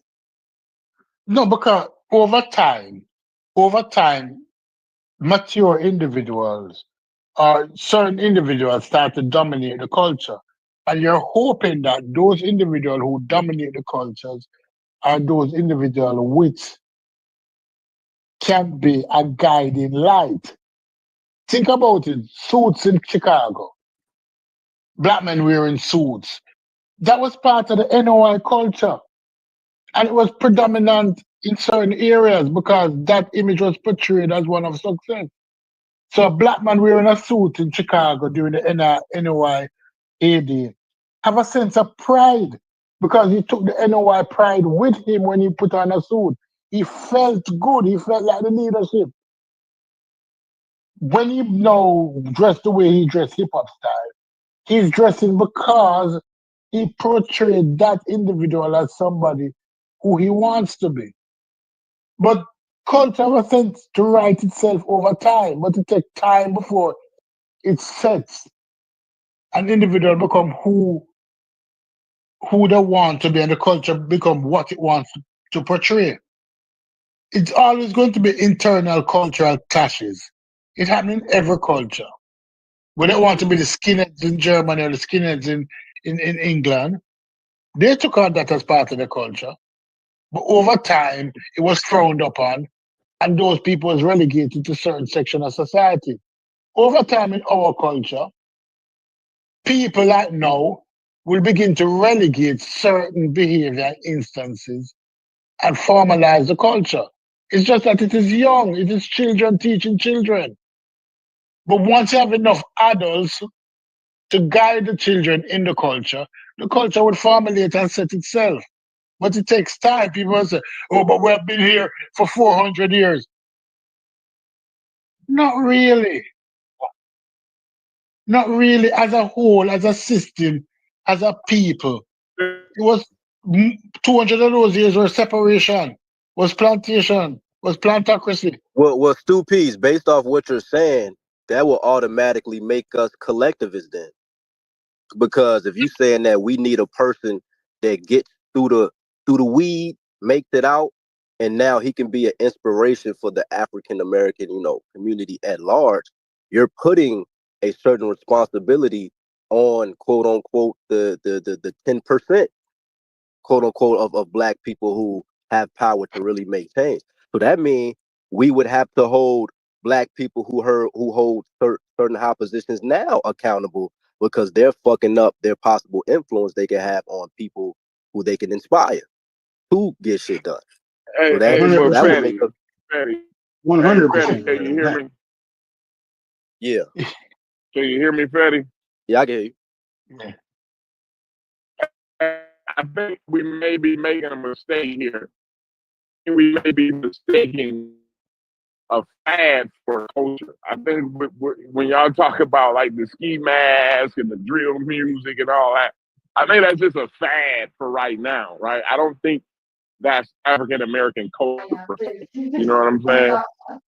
I think it's hip hop. Like you said, it's not fully hip hop, but most of it stems from rap culture that promotes killing and fashion. Like you say, it's not really black culture.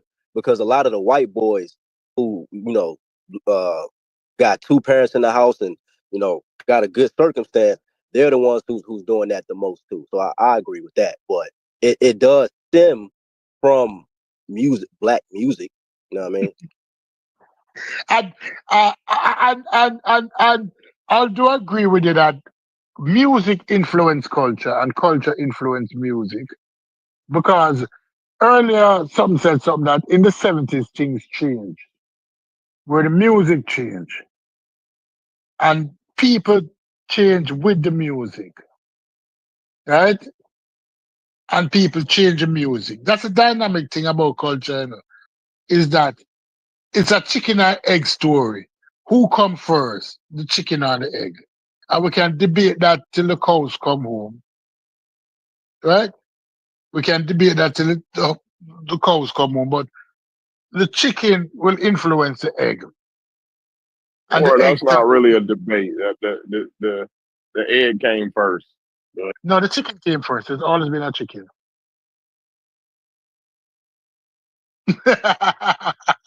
You realize it? so something that Yeah, wasn't yeah. You something you that need wasn't something a to lay the chicken. egg.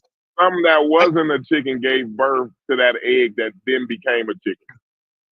No, but if we believe in evolution, the chicken has to come first, because you always look like a parent before you. If we go back to 100 generations, the change has always been very, very, very, very, very gradual. So if you believe in evolution, the chicken came first.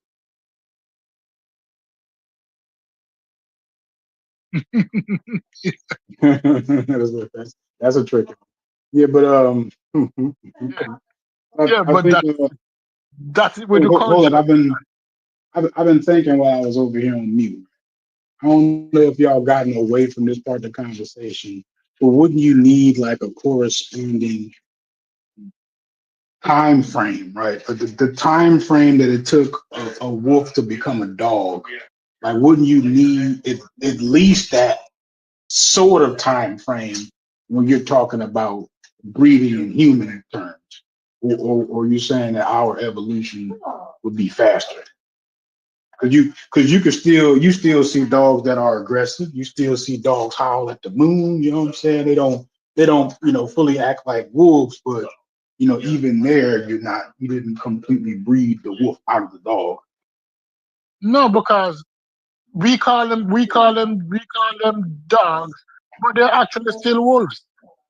Not because we domesticated them, not because they're smaller, not because we change their breeding. They're still wolves. And if we reverse it, we can still probably get back a wolf out of a dog. It might take generations also, but him still is a wolf. We just Mhm. call him a dog. Not because we call him a dog, not because we bred those less wolf-like physiotypical dogs to look a certain way, physiotypical animals to look a certain way. He's still a wolf. He's still a wolf that we have changed to look a certain way and call it a dog, right? Mhm. And the same thing in Right. society. If Right. So we can, my point would be in whether you're looking at it culturally or whether you're looking at it genetically. Like you were saying before, it's volatile and it's always subjective to external influence. You know what I'm saying? You'll never be beautiful, completely removed. beautiful is that the dog exists because of external influences. If there was no external external influences, we wouldn't have anything that we call dog. So therefore, you Right. can never take the external out of the equation. We exist Yeah. as how we exist now in America because of external influences. Some may be favorable and others may be unfavorable. You can't have favorable external Well, influence, but we right. exist how we exist.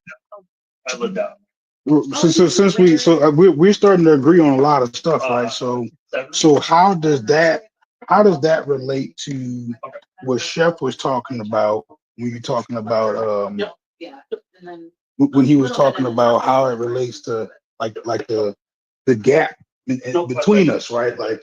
Like so if we have to understand that first off it would take a while, and of course it would be due to external factors for us to completely change like that. Like so if we're not contributing there, and we're trying not to make it all external, so like what are we saying? Are we starting to narrow it down?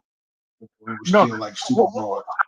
I don't disagree with what Chef said. I understand where Chef is coming from. But if Chef add external influence and time to his situation, he'll realize that we're not doing too bad.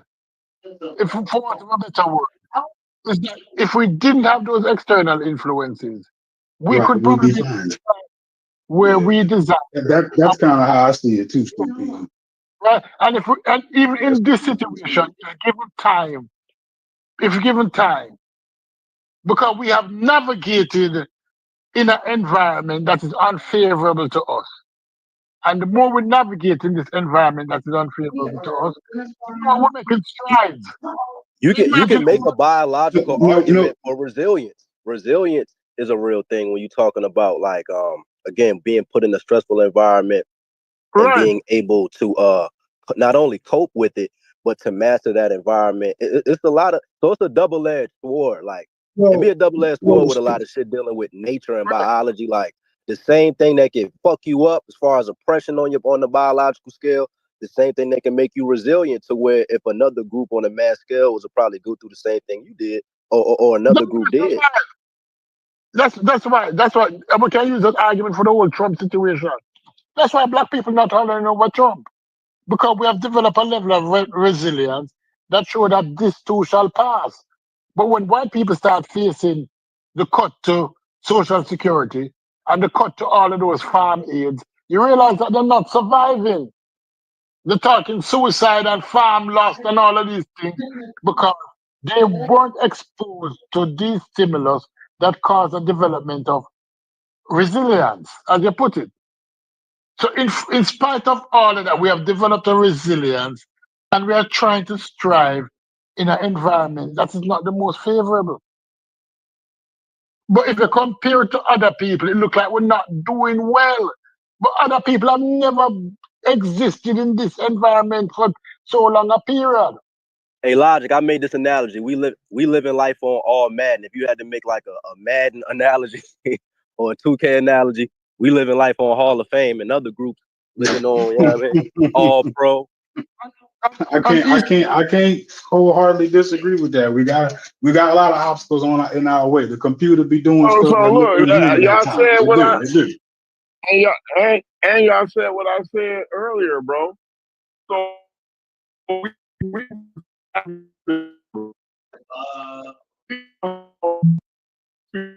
we on the truck. You breaking up, bro. Come in and come out, bro. You started out good and then it started breaking up. Because I Am I think good Chef now? made. Yeah, Yeah, you're good go now. ahead. Go ahead quick before we break up. I was just saying that we're savvy with the struggle. We're more savvy with struggling than other groups are. You see what I'm saying? We know how to make the chitlins we know how to take the chitlins and the neck bones and make them into a delicacy. And the Go oxtail, ahead. and the cow foot, and the chicken foot.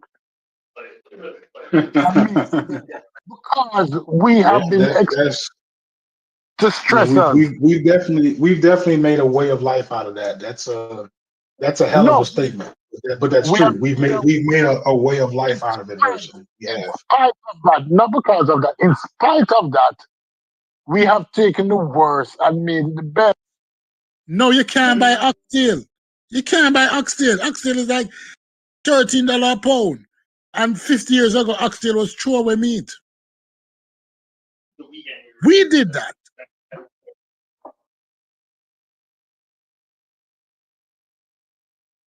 Hey, I But went remember, to so Steph said something I thought was super interesting. Go ahead. three oxtails. Go ahead while you there. $5 three of them. Stupid. $25 for three oxtails.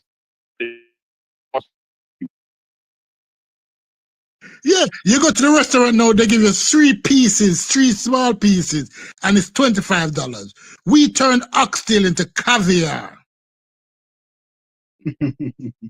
So in spite of we develop a resilience.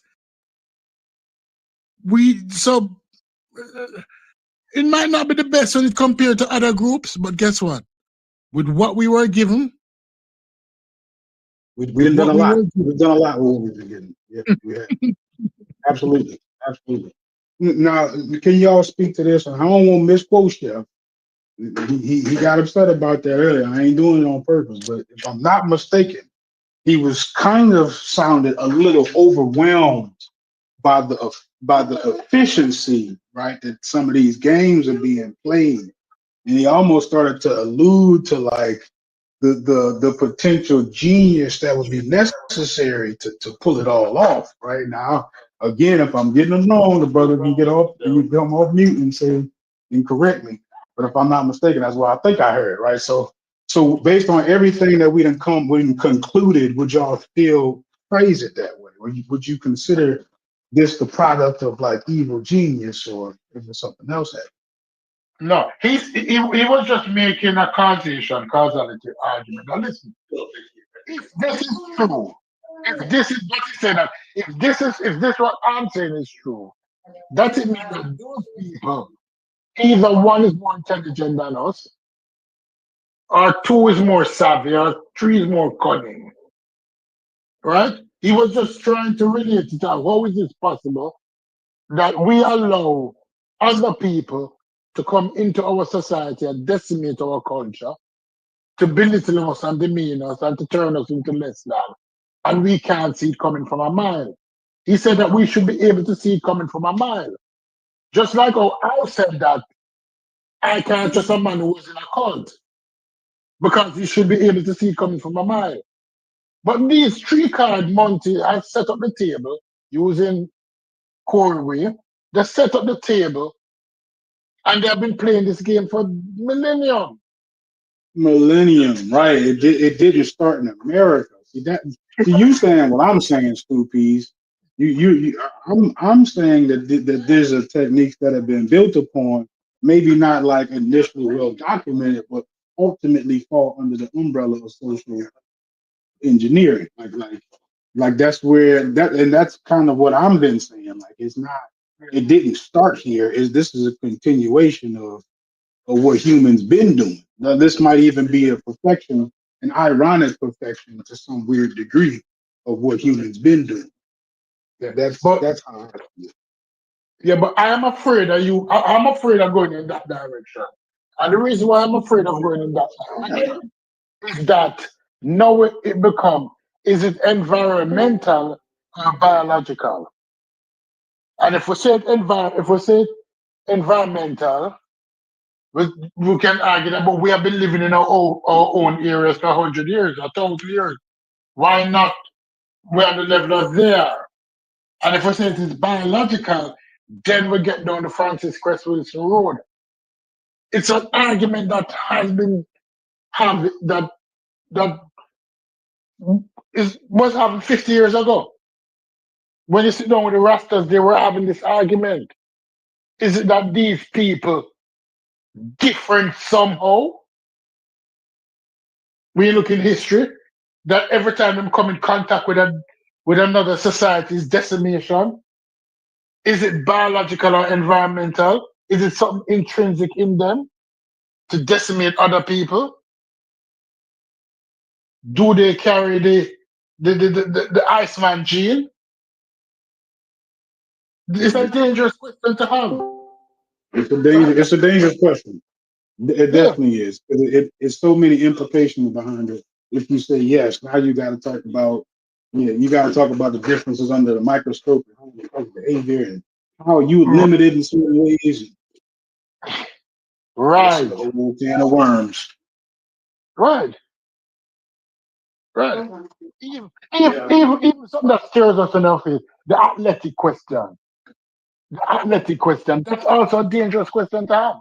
Biologically, are we superior to them as athletes? Actually, Actually, I feel like that was for me when and ChatGPT explained it. So in I could be in there could be some correction necessary in there, but the way ChatGPT described it is that you would attribute that the same way you would attribute to like um, regional specific illness, right? Like those your quick muscle fibers were beneficial to your environment, low oxygen, what have you. It still would be a product based on what region that you grew up in. That would be why you would see concentrations of those quick muscle fibers in West Africa as opposed to somewhere else. So that got me out of even you could even being the athleticism not being like a dividing line, right? Because it still said that no, environment is even what causes the genes to express themselves in this way. So that took me out of that too. So I couldn't just use athleticism. Oh, we're just different. Right, but ChatGPT is not going to explain to you that they can use it as intelligent. That because they grew up in a scarce environment, that food was only readily available 6 months out of the year, they had to use their intelligence to manage these scarce resources. The same argument can be made elsewise. So those genes were people who survived, passed on the most intelligent genes to their children. That can be argued either way. That's why it's a dangerous argument. You have to look at the argument from both sides and you realize, no. No, so what it said was is that basically there are some genes, few genes where you would say are specific to this region or people group, right? But it's very few of them.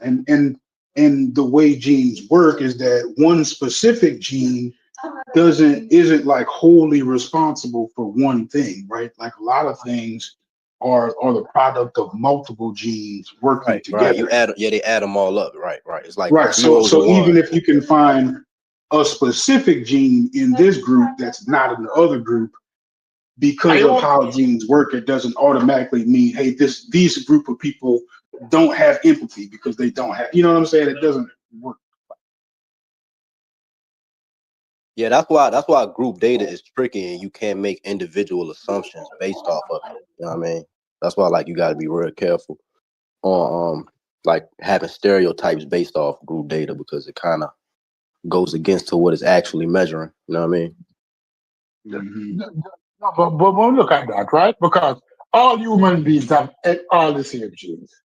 When we talk about the fast twitch muscle genes and all of that, it's a misnomer. When they say, oh, they have the fast twitch muscle gene. White people have the fast twitch muscle genes also. Chinese have it. Mhm. Everybody have it. But it might be expressed more in some cultures. But they Do you have do it. you think do you think the result of the mosquito though and like malaria and sickle cell again like you can find frequencies within all groups but you like you said you may find groups with higher frequencies of a particular thing so a lot of people say this isn't the 100% cause but when you talk about like fast twitch muscles and all of that some people make an evolutionary argument dealing with like what is it the mosquito and certain people in certain regions Malaria and sickle cell. They use uh, the association of mosquito with malaria. Malaria is a mosquito spreading disease, and it sickle cell is they claim that sickle cell is a biological response to the malaria vaccine. But But even the East Africans, like we can say they're superior in long distance running as a result of evolution in their environment and they genes interacting with one another as a result of them living at high altitude and shit like that. That you know what I mean? We like it'll be problematic to say they're superior in long distance running, but I mean the Olympics can give you a good idea of a lot of shit but you can't use that to label an entire ethnic group, nation, or whatever. But you can kind of see the outliers, like a bell curve. It measures like the outliers of groups, and certain groups may have more extremes than others. That doesn't mean that a white person can't jump. That don't mean that you know what I mean. A black person can't swim. That's not what it's saying. That's not what the group data is saying. You know what I mean? Yeah, because let me break it down or I think about it, why I dismiss most of the genes argument. Is that when we look at situation, the most elite within a population compete. But they tend to use the most elite, like Corey now, two Corey darker than me, Corey better than me. So when Corey go in a room and there's a dark skinned Corey come in the room, all the light skinned Negroes, all the yellow Negroes are going to be afraid that Corey is going to eat them up because the misnomer that is spread. But Corey is an elite dark skinned Negro. Right? 90% of dark skinned Negro are not elite. But the ride and the interpretation that dark skinned Negroes are elite. And they're proud to wear that cap. When 90% of them is bullshit. 90% Yeah. of them could have fight, right? But we use that, we use the elite in Kenya, and they mostly come from one area in Kenya, these long distance runners who live on the hill, right? Mm-hmm. To pass it down like, oh, these genes were developed. No, you're using the elite. Half of Kenya is slow. You use Usain Bolt to evaluate all of Jamaica. And Shelley and Fraser. When 99.9999% of Jamaicans cannot run.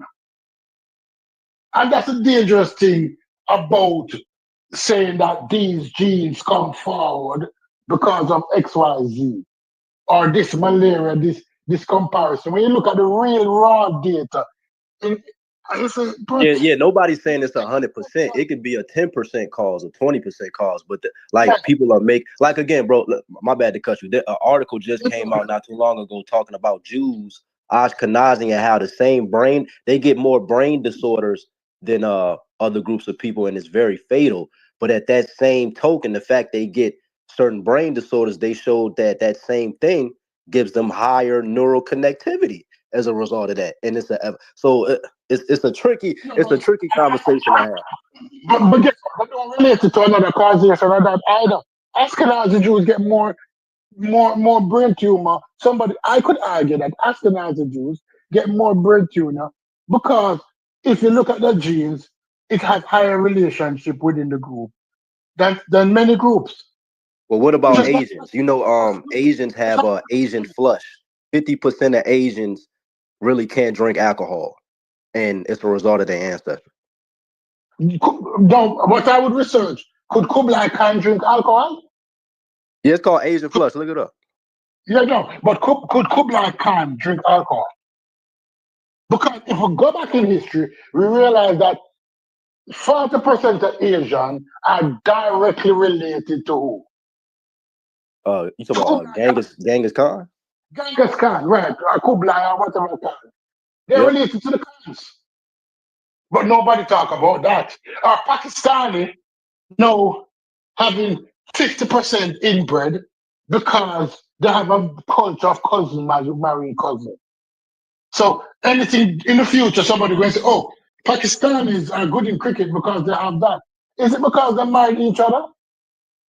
Because cousin marrying cousin. You talk about causation. It's a fact that Asians have better visual-spatial skills than everybody else on the planet on a group level. That's just a fact. So I mean, it's Yeah, but these advantages, when we play them out and we look at it and we look at these advantages, especially for intelligence, for those favorable advantages that we love. Because we celebrate the ones that we love, and we tend to dismiss the ones that we don't like. We find other reasons for them, right? yeah, I agree with And that. that's the dangerous thing about genetics. And when people play But the but but genetics, Stu, people do that in the black community. If we snapped our fingers and all races and groups went away and there was nothing but black people, how do you think we would establish hierarchy or whatever? It'll be a lot of that shit is based off genetics. Whether a person is smart, whether a motherfucker tall. Bro, I seen motherfuckers in the hood who just tall and niggas like that's a benefit. If you 6'5" walking around, niggas ain't gonna try you. And that's based strictly based off genetics. So I'm saying if you leave one group on the planet and it's just them, it's still going to be inequality, bro. Based off a lot of shit that the person didn't choose to be born with. That's just a fact. yeah, Does that make him better? Does the 6'5" Negro, is the 6'5" Negro better than the 5'3" Negro? No, but it's still like a genetic lottery at play to where that person's Right. life, that like they just they may have an easier road path as a result of shit that they had no bearing in picking. It's just they was just born with it. You know what I mean? Like pretty privilege. You know how many women out here who are born to, it's very attractive, and they use that to their benefit, and it helps them go up in society.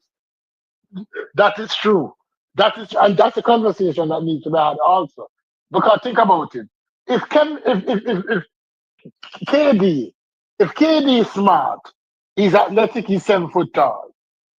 He would only look to breed with tall bitches from the WNBA who's also athletic and at least 6'9" tall, and Yeah, have his whole stable full of Wemby. yeah. Have his whole stable full of Wemby.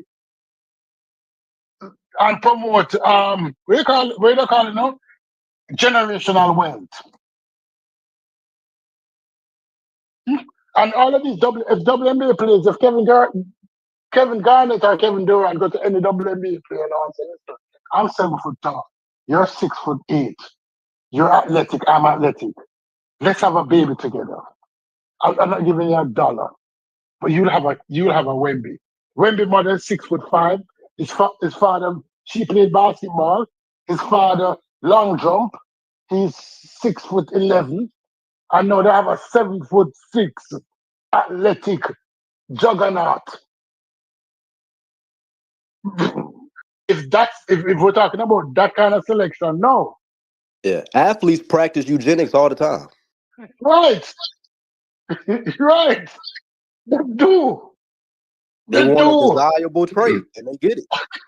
I call it sexual selection, not eugenics, just sexual selection. Right. But I heard an evolutionary biologist explain, like, the lecture was called "Why All Eugenics Isn't Bad and Why You May Support It More Than You Think."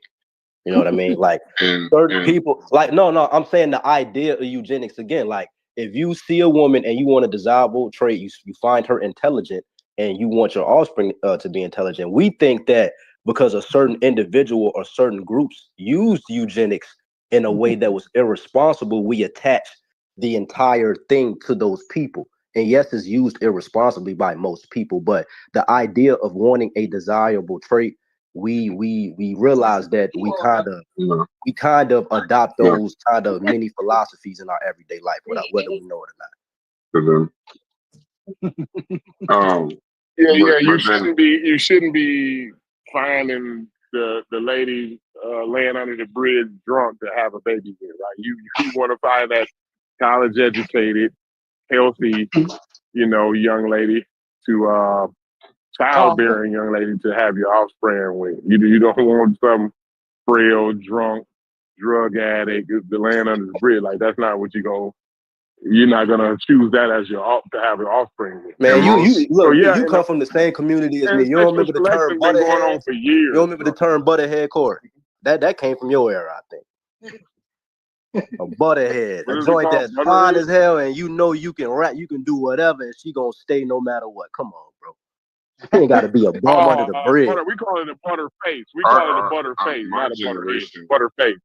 My generation was good butter face. Yeah. Butterface was a joint with an ugly face and a fat ass. I'm bugging. Everything on her body like was a dingbat, not a dingbat. I forgot the term. It was a joint that was dumb, but she was bad. I forgot the term.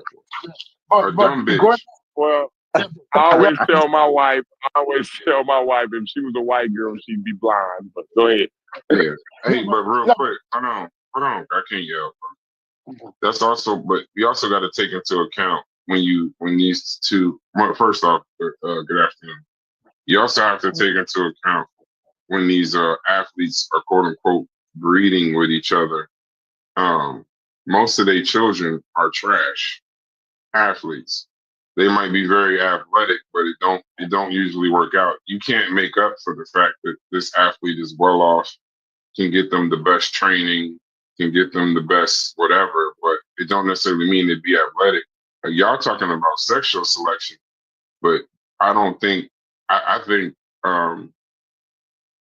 economic selection is better than any breeding that you could possibly do, because that's what's held most people marginalized groups down this entire time, is people breeding and breeding financially, breeding connections, breeding networks that you can never get into because they won't breed with you. The Jack and Jills, the Why you things see like that. them thick ass, fine ass volleyball white girls, and they with that little skinny ass nerd? She doing just what Brass is talking about. Yeah, You know economic what I mean? collection. This is so I think while we keep saying maybe we need to do this and we need to do that, we probably need to do a little bit more of that talented tenth along with all of this hard work. That And requires a I person to think think a certain way, though. That, like, economics, that's a byproduct of you having a proper framework to even implement that. So not necessarily. It to don't tell the a people, person. yo, we should have That financial could be literacy. that Hold could on, be your I cannot culture yell. telling you. I cannot yell, bro. Give me a second. I'm just Okay. saying, a lot of times it ain't the person making the decision. A lot of times in those cases, I was in Jack and Jill. You get told what to do, and you don't have no fucking say in what you're doing, and then you fucking just deal with it, and then you do the same to your kids. Don't think that these people, they definitely want to fuck with the butterface and the butterheads, all of that, but they dad sort of told them, "You, this is who it's gonna be. It's gonna be in and around this little area." And that's that. So it ain't really a personal choice. Y'all talk, not y'all, but these conversations happen a lot. Personal choice of why one race does this, why one race does the other. Some of these conversations that y'all don't hear in these homes are, "I'll disown your ass if you keep fucking around with dude from the block." And then that girl makes the decision as to whether she wants to go. Some of them white trash people, or some of them people that end up economically disadvantaged, a lot of times that's just a choice they made. You know what I mean? Like it's not always they made an intelligent decision or this, that, and the other. Matter of fact, Fetty, you know exactly what I'm talking about, because if you follow social media like I think you do, did you see the conversation between Kanye and Amber Rose this weekend? Funniest conversation ever. She said she was down for him. She messaged. She said, "I'm down for you, and I never would have left you, and gave you head whenever I wanted, whenever you wanted. You left me for another girl, and this, that, and the other."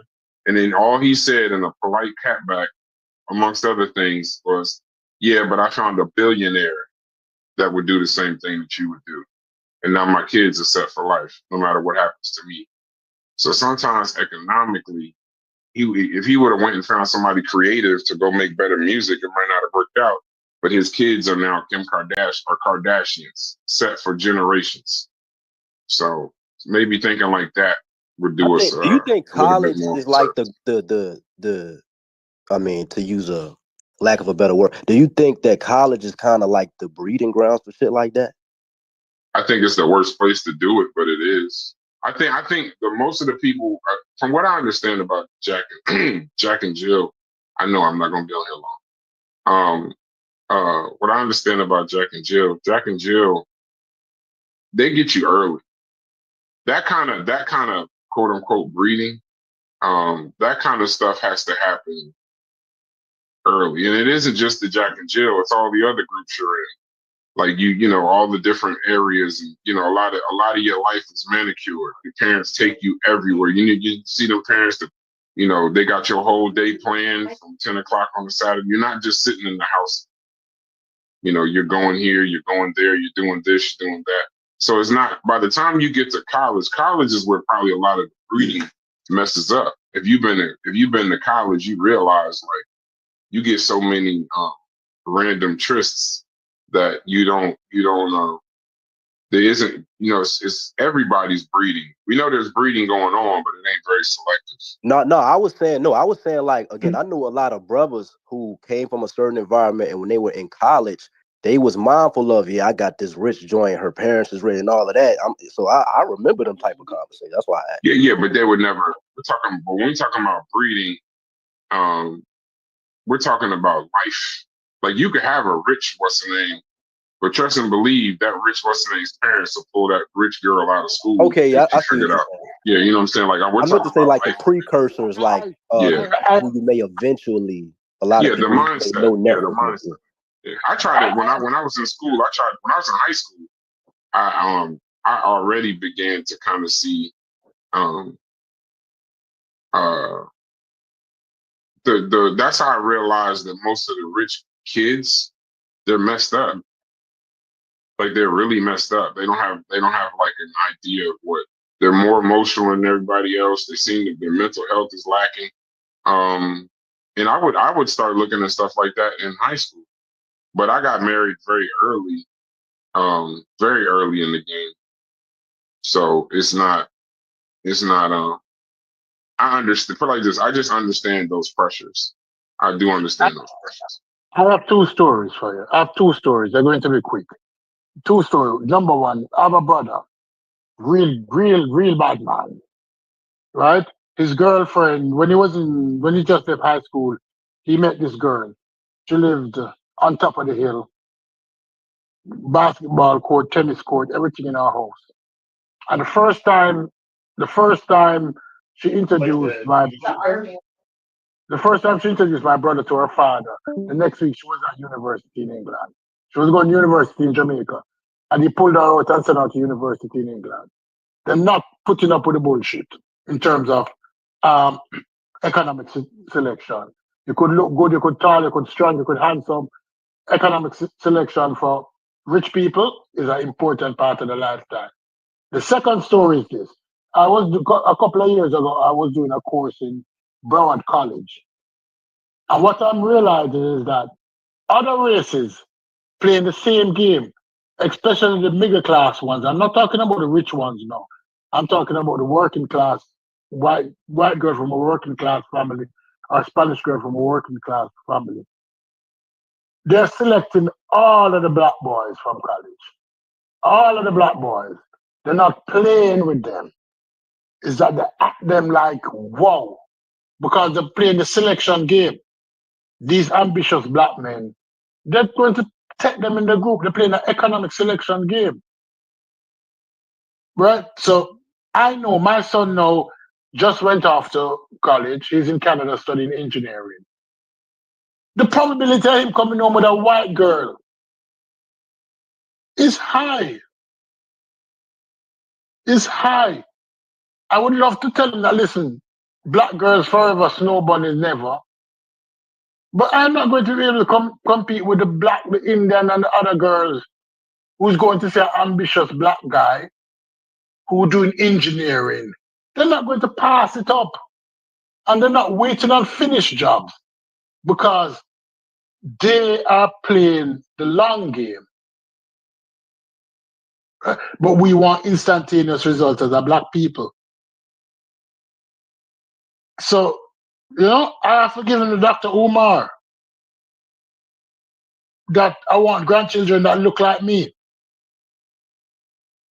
I don't want a little blonde hair girl come and tell me, say, oh, grandpa, no, you're not mine. Your grandpa on the other side. Because they play the selection game and they play the economic selection game. That's the game that we're losing. That's the game that we're losing because can you listen to a black man with a white wife talking about black culture? It's me as a black man coming to the community now with a blonde hair, blue eyed Becky. And I'm telling Sheffrin, we need as black people to rise, to portray this, to develop this. Nobody not listening to me. Nobody not listening to me. You fetty? You listening to a black man with a blonde hair, blue eyed white wife? Be honest.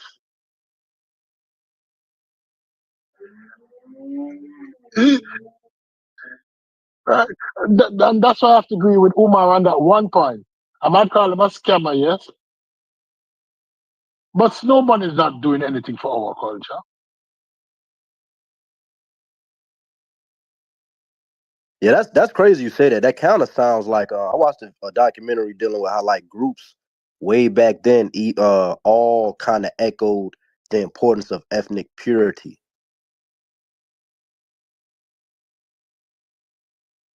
So it's not really, yeah. So it's not frowned upon for a group to want to promote ethnic purity. You know what I mean, because all groups been doing it for a while.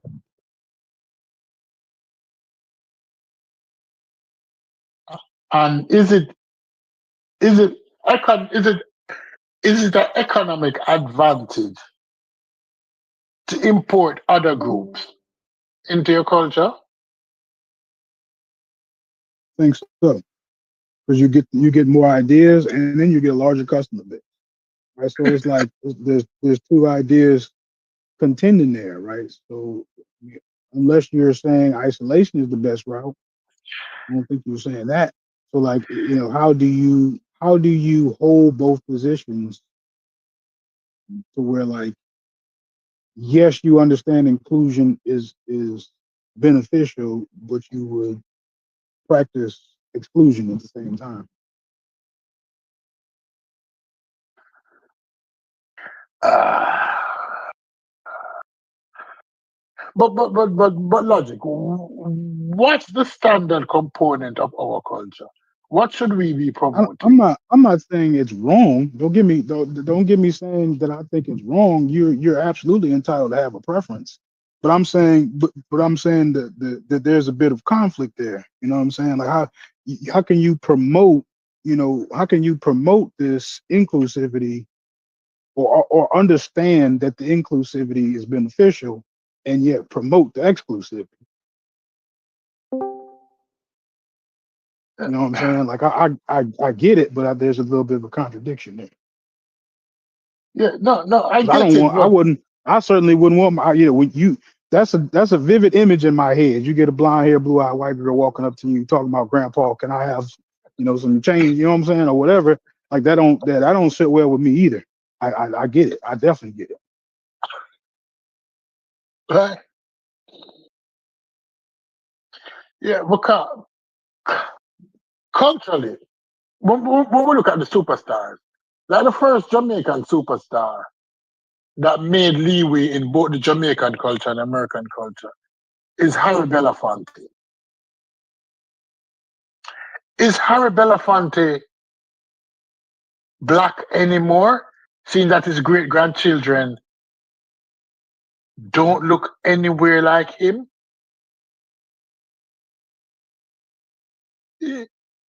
Because we live on through our children, right? So if your children and your grandchildren and your great grandchildren is now a dog, is now classified as a dog, does the wolf still exist? The same dog wolf story. The wolf that is Harry Belafonte has now been transformed into a chihuahua. Is that still Harry Belafonte? I think so. I think we've just relabeled it.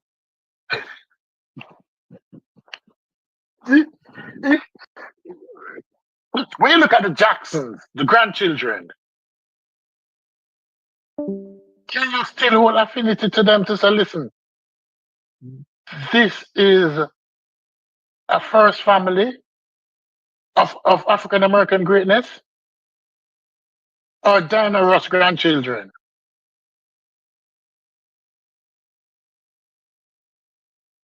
I'm not remember, I started, I don't want anybody to say, oh, Stoopy is Riri. I started out with Harry Belafonte, a Jamaican.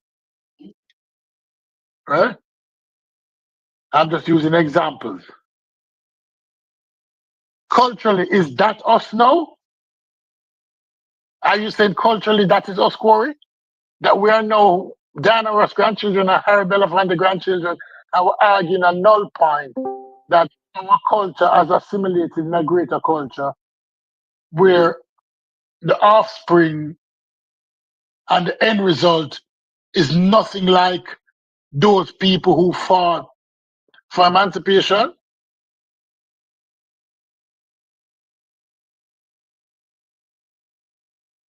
Yeah, I don't think it's the genes that have changed. That's I think that's the larger argument. Is like we were saying, is it a different organism?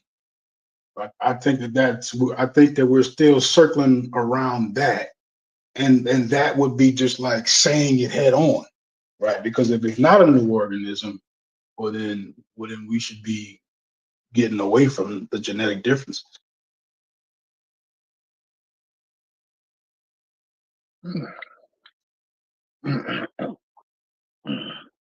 What do you think about that? 'Cause I mean, that's just how I see it. You know what I'm saying? Unless ultimately that's what we're coming to the conclusion of there being two different organisms. I'd say that's where that conversation ends for me. But if you want to make the argument, then we can make the argument. But I think that that's ultimately what you would be arguing.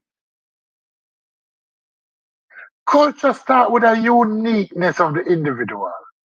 Would you agree or disagree with that? I'm trying. I'm thinking it out. I think that your How do you explain what you mean by that? that will look a certain way.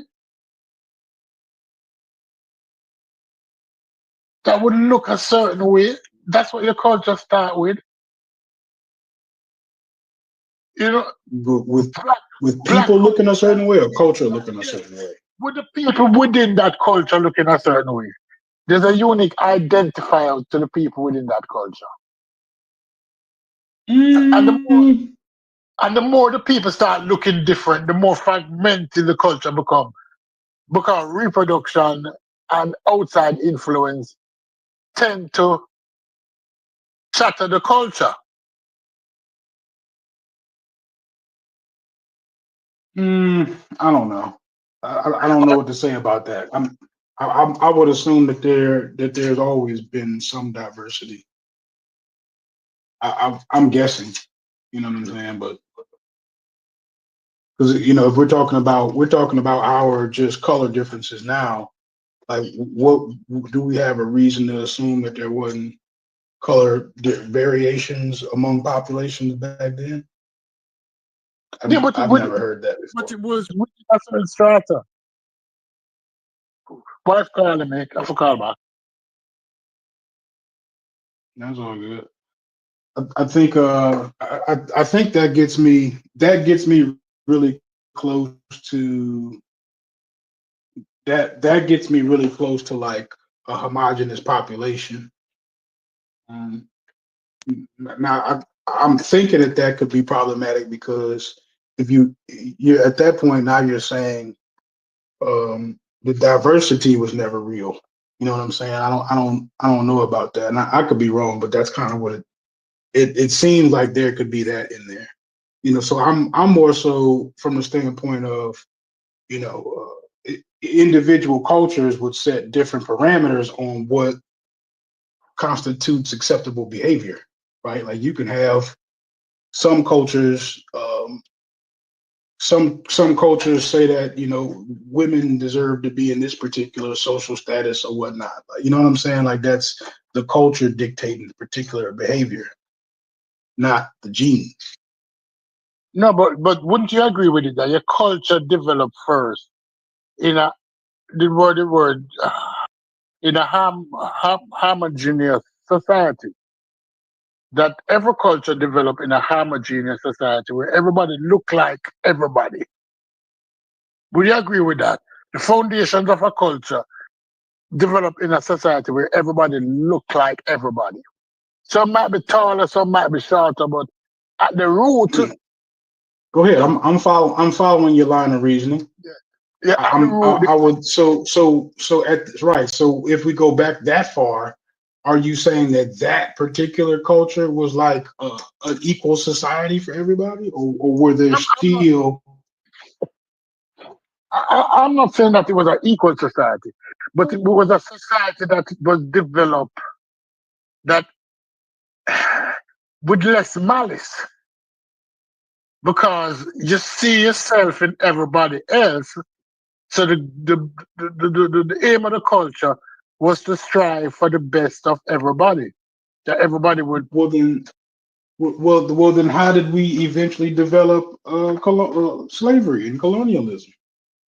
Because other cultures that see themselves in group dynamics met with other culture, and ex- they believe themselves to be better than that other culture that they interacted with. Because slavery, we don't have any history of people actually enslaving their own. We have different levels within a culture. But the Egyptians weren't really enslaving other Egyptians, if we go all the way back. And if we look at modern time now, if you go to Dubai, the, the upper class, the original people in Dubai, the people who call themselves citizens of Dubai, they don't do the menial work. Right? So within Okay, a culture, so right? so So when so we then talk, who built the pyramids? If the Egyptians were enslaving other people, who built the pyramids? but slaves didn't build the pyramid. Right, Let's it have was this. Egyptians, right? Yeah, They but they weren't subjected slaves. Egyptians to that. No, but they weren't So slaves. we might not describe that as slavery, but we certainly wouldn't describe that as desirable work conditions. No, it's like construction work. No, nobody wants to be out in the sun all day. But it paid, and it gave Egyptians a living.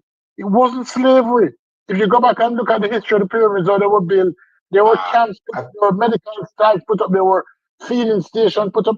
They were never I enslaved. They think were I think I'm seeing the disconnect here, Stu P. So you're saying that society grew out of something that was organically peaceful, more so.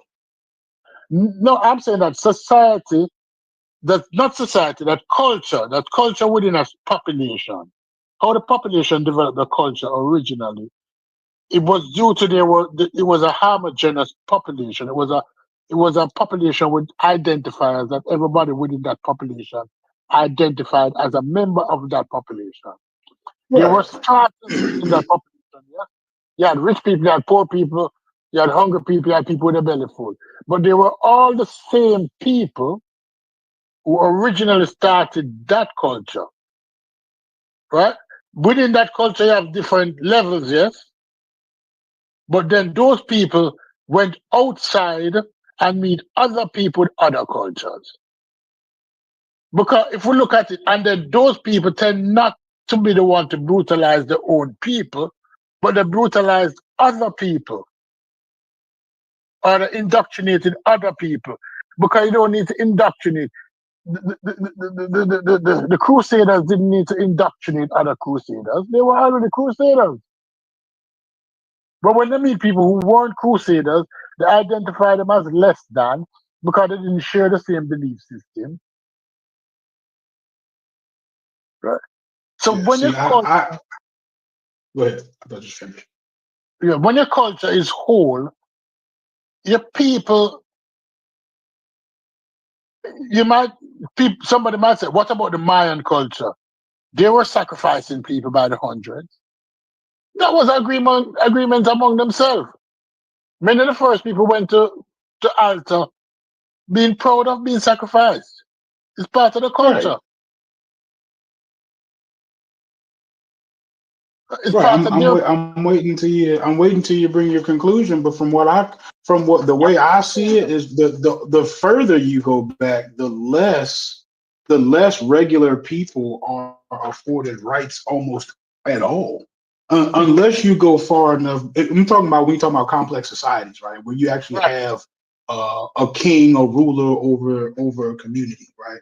I'm not talking about you go back as far as hunter gatherers before you have No. that sort of community structure. But as soon as you get the community structure, from what I could tell, you immediately have some form of my way or the highway. And that is like the old ways, right? Old ways times that the king.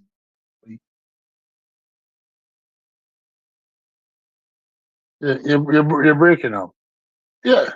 I'm talking about complex societies because culture exists Well, the within king would be society. so powerful that his power would typically extend after death, right? Like he was so powerful that his dominion over life or death continued in his death.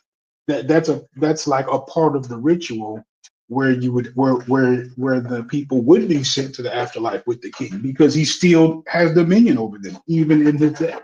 You get what I'm saying? Like Yeah, yeah, so when I hear about the old ways, I think about the more barbaric part of society, and it took for us to grow out of it, right? Like that's where we have social evolution, and we realize that we don't have to do all this magic and all the spells, and there's a more humane way of dealing with all of this stuff. So like that's how I see it. no, but then let's look at it this way. That's a social contract that the members of the society sign with the culture. They agree with it. Because in cultures where Right. they don't agree with those rules, the culture rebel. So if you have a culture where there's not many rebellion, that means the people agree with what is going on. No, but you need a certain level of freedom to rebel, though. Free speech ain't a thing in the old world, right? Am I No, tripping? Free speech ain't a thing in the old world. no, rebellions have always happened in spite of people having less than or less freedom than. And those are the society where when people are not in agree with the cultural norms of the society, those are the society that rebellion takes place more. But in a society where people agree with the cultural norm, when they want to be Martin Luther, the Lutheran Church, who did not agree with the Catholics, he had a rebellion. So rebellions are when people don't agree with cultural norms. That is when it No, but occurs. I'm saying if I'm saying that's Martin Luther, but if Martin Luther were to mount that protest 300 years before that, he's just beheaded. Like you would just never hear his story, and he Yeah, don't have the freedom to protest. no, but if we wanted it, if we want to use Martin Luther speech 400 years before, we can use the Jews in Rome. They were rebelling. That's why they had so many crucifixions on the road to Jerusalem so many times.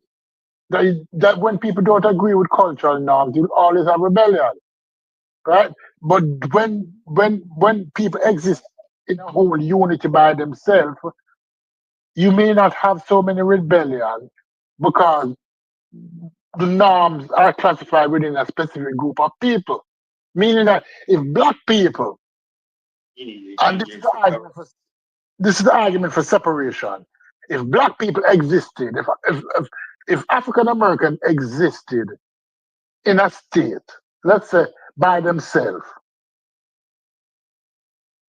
and were allowed to develop their own culture, free of external forces, would some of the problems that we're facing now exist? With some of the problem, high crime or so-called high crime, open and close quotation, gang-related violence, would that still exist? And some people will say no, because they will police themselves better because they will be the one punishing themselves. And if you're Mm. punishing yourself, you would have more empathy towards who you're punishing versus when you're in a society now where punishment is out of your hands. So why should you subject your own to external punishment? You understand? Many things. So within a culture, it is affected by external forces severely. If a culture is able Mm. to live independently of other culture, and that can't exist. We know that that can't exist. Not in 2025, where communication is totally different. The roads have been, the ship lanes have been mapped out, telephone, telecommunication, email, right? Cultures will always be affected or influenced by external forces because of these levels of communication. But if we had a society where we were not affected by external forces, would we be in a better position? I think that's a question Chef asking. Right, and I think that that's a complicated question. I think that's it's still a complicated question because I think it's an inherent part of complex society is that you have you have a working class people. You know what I'm saying? That the working class is what seems to like allow you to make money off of it.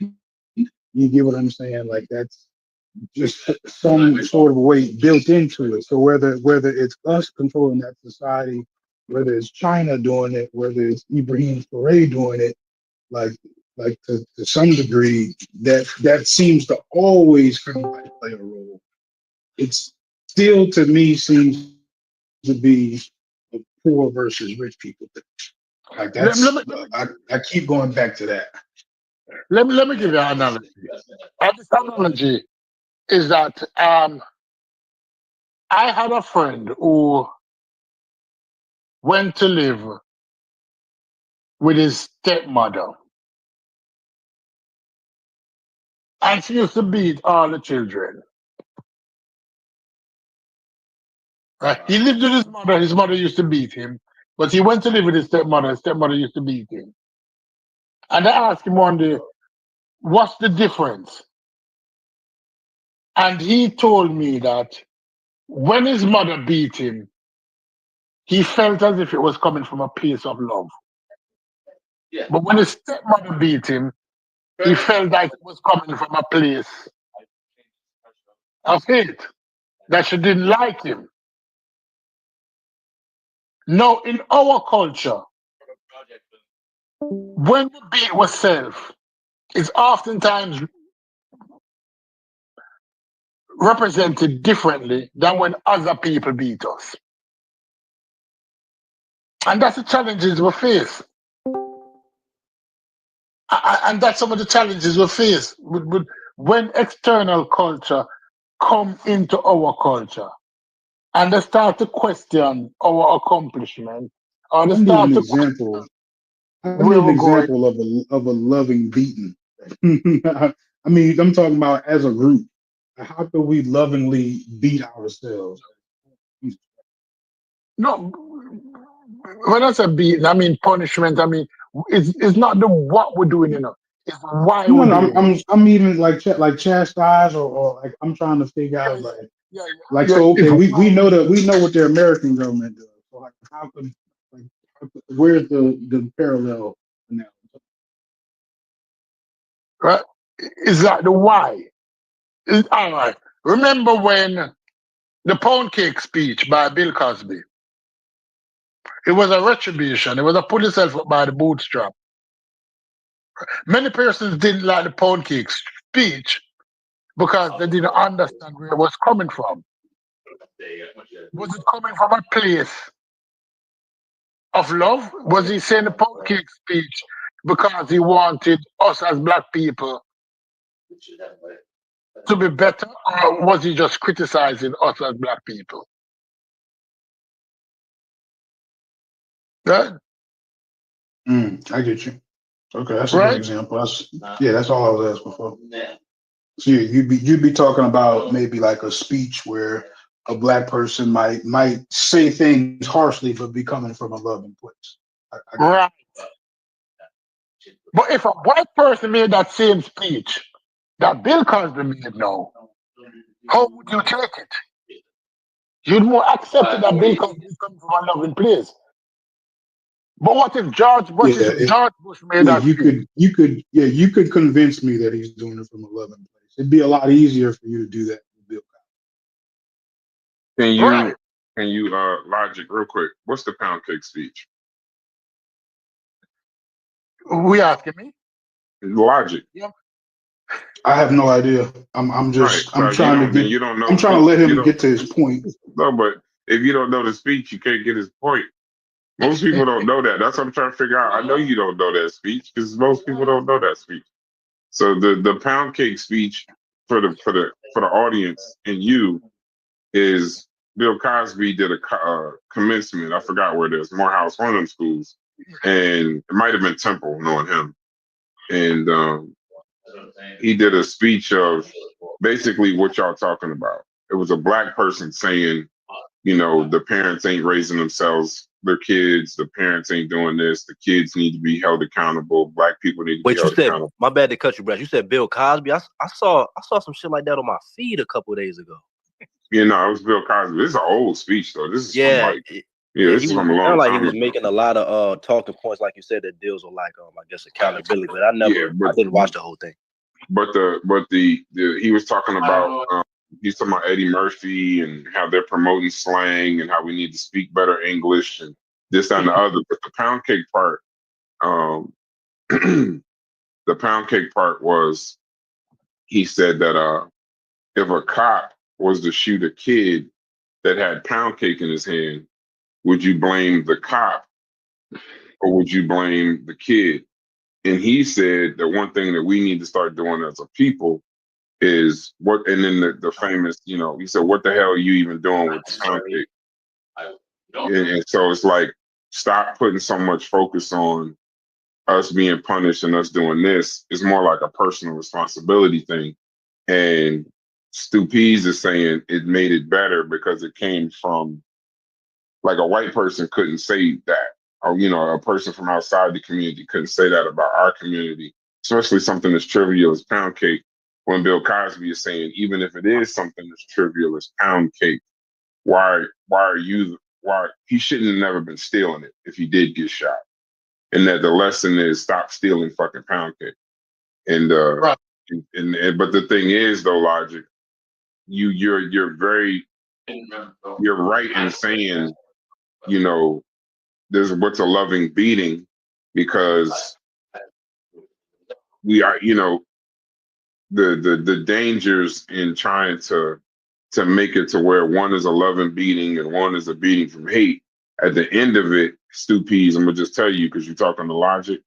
All Logic is hearing that you just beat my ass. It doesn't matter if it's coming I'm from a waiting for him to loving get place. to the end. Yeah, yeah. Like I'm the thing waiting is, for him Logic. to I hate get to, to I the hate to end. try to come. I tried to explain, but I knew you didn't know the pound cake shit. But With Stu Peas, just to cut to the chase, that ain't a good analogy for him because the only thing he heard is that you beat his ass, and but then you you're not understand, gonna care about the loving or the hate. but you understand where I'm coming from. No, That I culture do, but I'm saying you're talking a lot. Logic's not much gonna more old. No, I like mean, What you. you I'm. That's why I'm trying to hear him because I don't want to get bogged down on what little I disagree with him now because I want to hear his larger point because I may agree with him even though I don't like his Yeah, analogy. but when you So said all I I know is doubt to it, beat but my yeah, ass, yeah.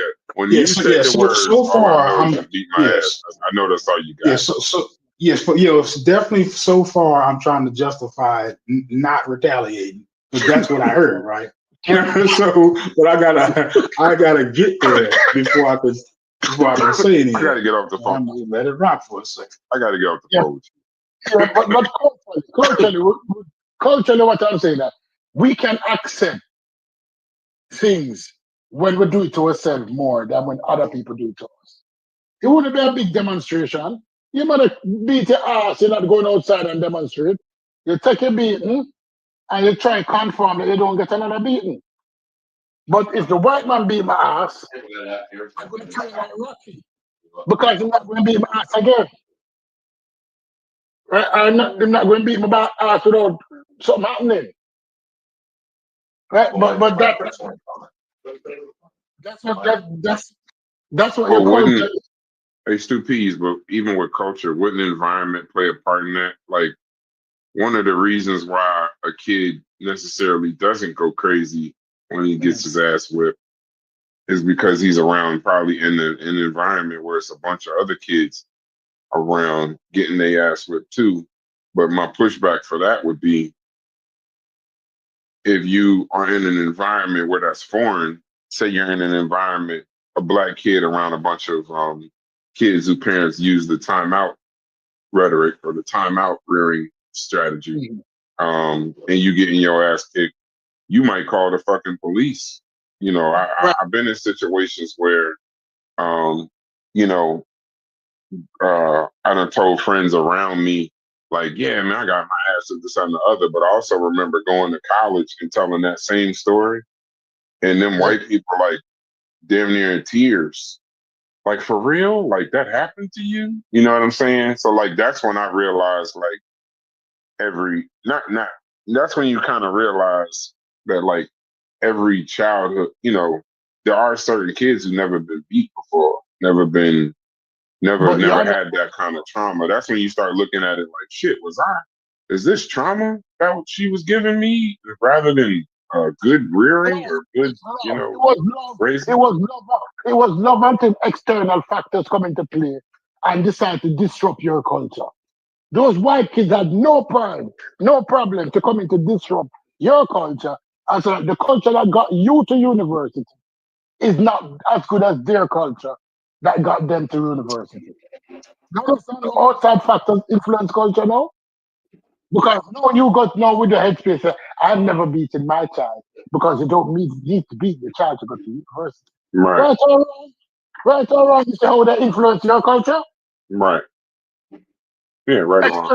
External, external factors influence culture. When we come into contact with other people's culture, we were doing okay. It might not be the best, but we're doing okay, doing our shit until other people come in and say, your shit not good enough. And this is how you're supposed to do the shit. Right? No, no, And in I some got you. I got the meaning of what you're saying. I'm just saying it's yeah. just well, we gotta. Well, not we. I just think that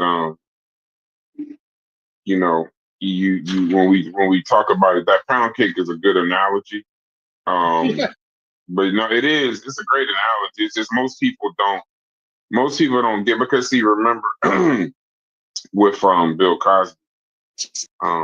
Cosby, uh, remember when he got caught with that fucking when he got caught with the shit he was doing that damn, I'm tripping right now. The sexual misconduct, that shit came back to bite him, Right. and that's why, and that's a people don't really know that that's really the reason why he caught so much hell from the black community, because he was always telling the black people that they need to do this and they need to do that, when the whole And time what he was doing exactly, he just he didn't had, get caught. he had the pound cake. Yeah, But he was the one with the pound cake exactly. he had the pound cake, right? But coming from so I use that because I thought that more people would understand. Because they didn't understand the whole stepmother mother beating thing. Is that where it comes from directly affect people how they think about it. Where the influence come from. And that is why when people talk about external factor, where the music come from, influences you, right? What was their aim? Their aim was to make a dollar at all costs. So it didn't matter to them if they were SPing NWA, F the police. It don't matter, right? That caused many young men who could have been in the police force, police in the whole community to say, I'm not being a part of a system that I say F you to. Yeah, that's what external influence in a culture does. Sometimes it's positive, sometimes it's negative. Right? No, I got no. I have no. Yeah, I have no. I agree with you on lockstep. I just want to try and make sure you and Logic got Yeah, what's to. on the same page? Yeah, What's y'all on the got same to where y'all need to get to. Yeah, what's on the same No, I'm page? That's not. what I actually, Stu Pease actually, when he makes when he makes points, they're really good. I've said it a bunch of times. Sometimes he take a while to land his plane, but I like talking to Stu Pease. I like being able to have the diversity. Like I'm not tripping that he don't wholeheartedly disagree because that's what makes the conversation good. So I'm not tripping. You Stu know Pease why Stu doing great. Pease you know why Stu Pease does how he does what he does. I'm glad he's here. Is because you could tell somebody that's dealt with a lot of different facets of life. Um, a lot of times when we talk about these conversations, the best we can give is an American point of view, or the best we can give is however many years we've been on this planet point of view. But when you're talking to a striker, and you're also talking to an intelligent motherfucker, you're talking to a motherfucker that, he done had ladies, he done had life experience. You know what I'm saying? They see things in a way where we just can't possibly see it, and that's why it's important. Um, I think honestly, I hate to get into the FBA shit for half a second, but I think that's why they get shouted down as tethers so much. Because in order for some motherfuckers to run a grift on you, the tethers see it a mile away, and you got to tell them to shut up. You got to turn them into motherfuckers that get hated. But if you didn't call the Caribbean motherfuckers tethers, then you might it makes them impossible to be able to grift African Americans who don't know shit. So when somebody's telling you about what's foundational, what's black, and what's American, the tethers are actually the ones that's like, you niggas don't know what the hell y'all talking about. So I've learned that over time. I learned that from that Babylon conversation we had the other day. How easy the tether shit comes out. Stu Pease is what I call very worldly. Yeah. What Stu Pease is. Yeah. Stu Pease is the example that I keep giving. He's a little more worldly, which actually broadens our horizons by having the conversations with Stu Pease. Mm-hmm. This is what I'm talking about. This is what I started talking about again. Because we can't see it. You can't see the things that he sees. You need that perspective. It might not always be the right perspective, but it's a different perspective. So to help you shape your perspective. It's like that's why I always tell Corey, talk about them unions, bro. Every chance you get. Every chance you get, talk about the unions, because that's not something people won't even look at. It's like a forgotten strength of the it's a forgotten strength of African Americans to me, is the union class. The hard work is just hard work ain't cool. And that's weird. When hard work ain't cool, when grouping up, and in them unions, there's black, white, all of that. It's not a black union, it's not a white union, it's a union of motherfuckers working hard, and they unite beneath the hard work. So No. It come back to that. It always come back to, you see, when I go into a community, when I was working in communities, and I go into communities, I used to like to sit down and talk to old people. When my friend went on the boat to other places, he sit down and he talks to old people. But the respect of knowledge, sometimes people don't respect the knowledge of the old people who had experience, who face problems, and how to solve those problems. Right? We're born know it all now. Everybody's a know it all. And when you're in a conversation with a know it all and somebody who needs to be right, when I finish a conversation here, sometimes I don't think about it, but other times I will be sitting down and I start hearing the conversation over again. And I said, what should I have learned from this conversation? What need is he addressing? Right? That's why I don't totally disagree with your friend. Because I play by the conversation in my head. And I understand where he's coming from. But many persons don't do that. When they come off the line, they dismiss everything and they come back tomorrow and they're having the same conversation with talking points that were already rebutted. Right? They didn't learn anything coming out from the conversation. So why have the conversation in the first place? Right? Because I know that Bryce don't agree with me on 90% of the things, but sometimes he thinks about it and you hear him come back and he'll make reference to it in his rebuttal to it. And I appreciate that. I didn't know what a striker was. Stupides. I didn't know what a striker was. When you said striker that day, you said striker. We got to remember something, Stu. I don't know. I don't claim to know everything. I don't try to know everything. But you said striker. Thank God that somebody else heard it. that it was in a position to tell me shut the fuck up and show some deference when you're talking to that particular person, because that particular person has been through some shit you haven't seen. And I was like, and then we sat and we learned about. He taught me about the strikers and the campaign with Manly and the campaign with Ciega and all of them, and what life was actually like, boots on the ground. And then that's when I came back, like, okay, cool. You know, like now it's like what Chef is saying. It's the world. It's the worldly. Don't let everybody know. Don't No, let no, everybody no, no. know. Well, they have to look it up for themselves. But I mean, I don't even think you could look it up 100% because the way that this person described it, and this is a professor at this point. He's a Jamaican professor, and he's like those. He said there are some people, and then that's where I got the talking point of, you know, boots on the ground in Jamaica in the 60s, 70s, and 80s is Different. You can't write a book and describe it. Different.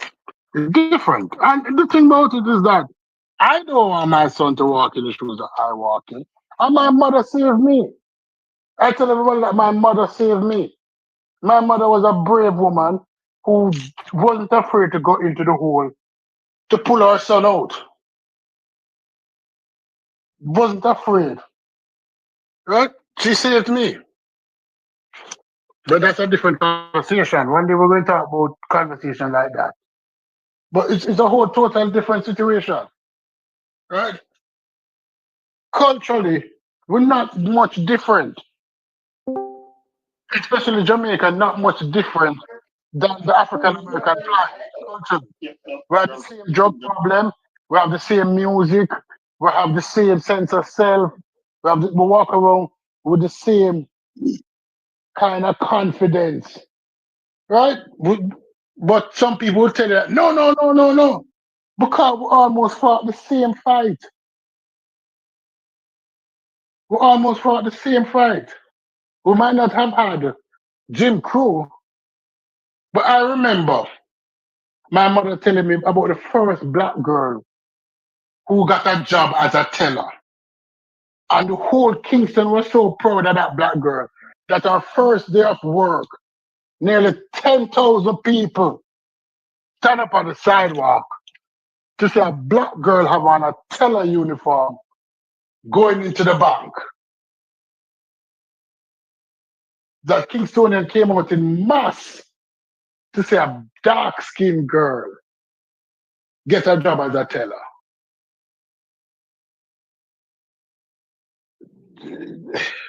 That's what we're fighting. That's what we're fighting. That's what we've always been fighting. For recognition, for a sense of self. To show the world that, listen, I am not only as good as you, I can be better than you. You know what young girl, one young girl inspired? Yeah. Shelley Fraser Price was the first Jamaican to win a 100-meter gold medal at the Olympics. You know how much thousands of Jamaican young girls have Shelley Fraser Price as a hero? And that was when? That was like 20 years ago. She won in her last world championship this year. Even American black girls. Melissa Jefferson. When you hear Melissa Jefferson talk about Shelley Fraser Price, you swear that Shelley Fraser Price is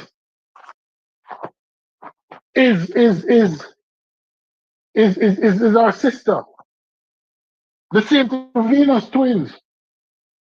The impact they have, you think it's only limited to the shores of America? So when this asshole Tariq Nasheed is talking, I don't understand the impact that one black person have and the whole world of black people. That you're not only limited to where you are.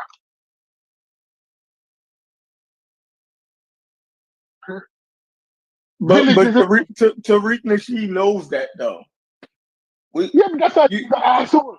You know Tariq Nasheed knows that, and you know he agrees with that, so he has to be saying something else.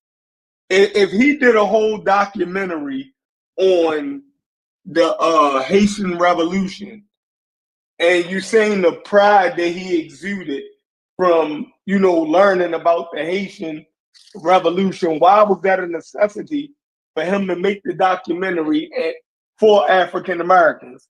Why was Hidden Colors, you dig what I'm saying, such a big deal for him? And he talked about the global Black presence and African presence around the world and their contributions to civilization. So he understands Black as something universal. You dig what I'm saying? So he obviously is talking about something else when he's talking about FBA. So you can't dismiss, him because you've seen his previous work. So what is he talking about with FBA that's making you so uneasy about? It ain't his intelligence or him knowing that Black people collectively as a whole. He's talking about a delineation. Jamaicans can talk about Jamaicans and Jamaican pride and Jamaican and have confidence in it. You dig what I'm saying? You're not going to include an African American or another Black people into your Jamaican history and your Jamaican pride. That's something delineated and separate from the rest of the Black world in totality, right? Do you agree with that? No, I agree with the delineation. I have no problem with the delineation. Okay. None whatsoever. My problem is this, that what I get, I don't know what other people get from it, but this is what I get from it, right? Is that he's selling to many persons that other people don't take pride in American accomplishment. That other Black people disregard the Black Americans. And that is not true. And that is not true. Right? Many, I'm not going to say all, but many Black persons' resolve was built on those of Martin Luther King, Stokely Carmichael, the Harlem Renaissance. Those people actually impacted Africa at a certain level, the Caribbean at a certain level, that is immeasurable. But if you listen to him speak, it's like other African people, other Caribbean people have no respect for the Americans. And that's not true. And then he said, since they have no respect for the Americans, we should not respect them. That's what he's saying. Right. And if you go worldwide and ask Africans about certain individuals, you'll be surprised of what they know. Because even when it was not formally taught, it was talked about. It was talked about. But then to act like that rivalry between Black ethnic groups don't exist would be disingenuous also. You feel me? To not think that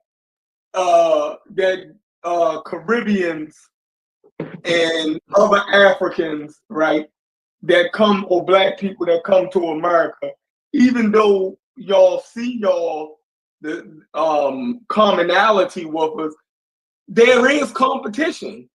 There is a level of I want to outdo them niggas also. You dig what I'm saying? Like to a point where we are acknowledging that.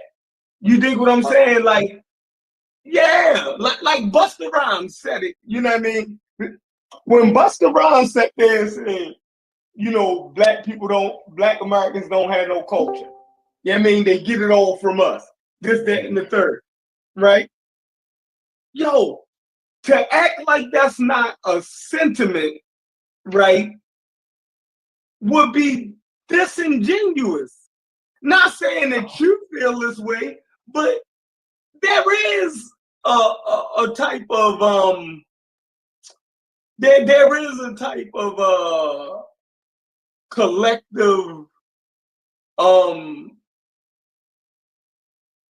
it's a type of collectiveness where people from one group does have apprehension and stereotypes about other groups, and particularly African Americans. Like, we have them towards Jamaicans. So I'm not saying it's not something that, you feel me? Like, come on, bro, that's just what it is. There's some type of adversarial relationship there, you're saying. Hold on. We have an adversarial relationship here. Go ahead, though. Busta Rhymes was wrong when he said that, because for one, when you go back and look at his music career, he wasn't making no reggae. He was making hip hop, bro. He was making rap, and he was rapping like a fucking American. So for him to say that is fucking crazy. Right. It's crazy. More American clothes. Like, he didn't dress like no Jamaican when he was coming up in music. He was at Father's dinner, like. Can I rebut? I wanted him to be an electrician like him. Yeah, can I rebut? Because they're not going to just. How you going to rebut that? Busta on some bullshit when he said that. Let me say what I'm saying. Busta Rhymes. Because you're emphasizing on Busta Rhymes. And Busta Rhymes was one example you made.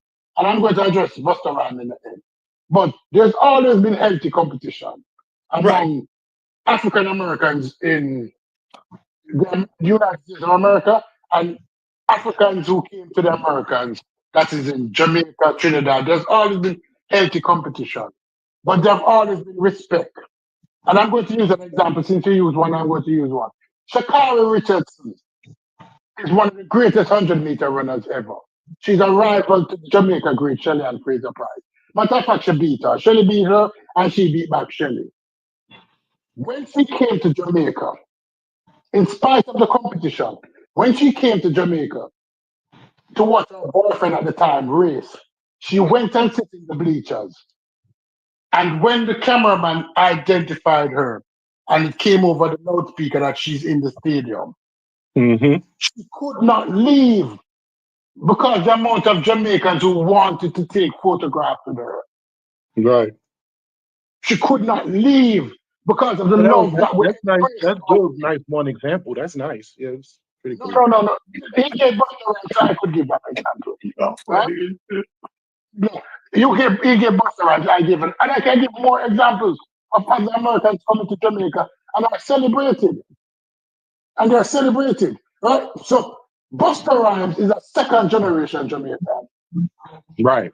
And many of those Jamaicans, even in Jamaica, we don't call them Jamaicans. It bond them. The term bond means it hurt them to them heart.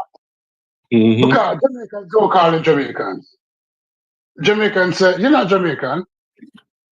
You have some Jamaican culture, but you're not Jamaican. Right? And his level of competition is different. And what he's saying, what he's speaking from is a point of ignorance.